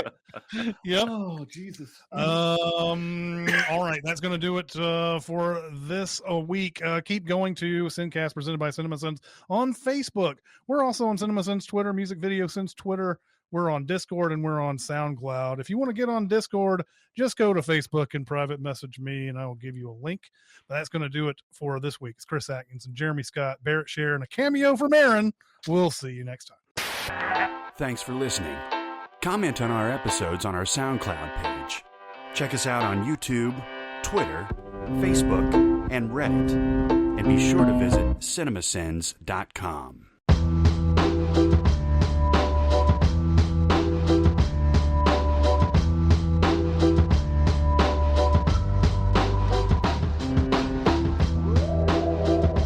There's no way I'm going to be in that book. That guy's writing about Josie and the Pussycats. That's one. That's one I've wanted to put on our schedule, Josie and the Pussycats, because it's got this following at this point. Oh yeah. But it's only on DVD. That's fucking stupid. Oh, that's fucking stupid. Am I remembering correctly that movie's kind of sexy? It's got its moments. Well, I mean, it's got Rosario Dawson, and it's got Rachel Lee Cook, and it's got, was it Tara Reid? Yeah, Tara Reid. That's right. I mean, of course. I mean, 2001. Just their mere presence is sexy. Ba-da-da-dum, boom, boom, ba-da-dum, boom, boom, ba-da-da-da-dum, boom. Boom, boom, boom, ba-da-da-da-dum, the song's called boom, ba-da-dum, boom, boom, ba-da. What? Shabba-doo, shabba-dabba-doo, shabba-doo, shabba-dabba-doo, shabba-dabba-doo, shabba-da. Shabba-shabba-doo, shabba-shabba-doo. Shut the fuck up, Barrett.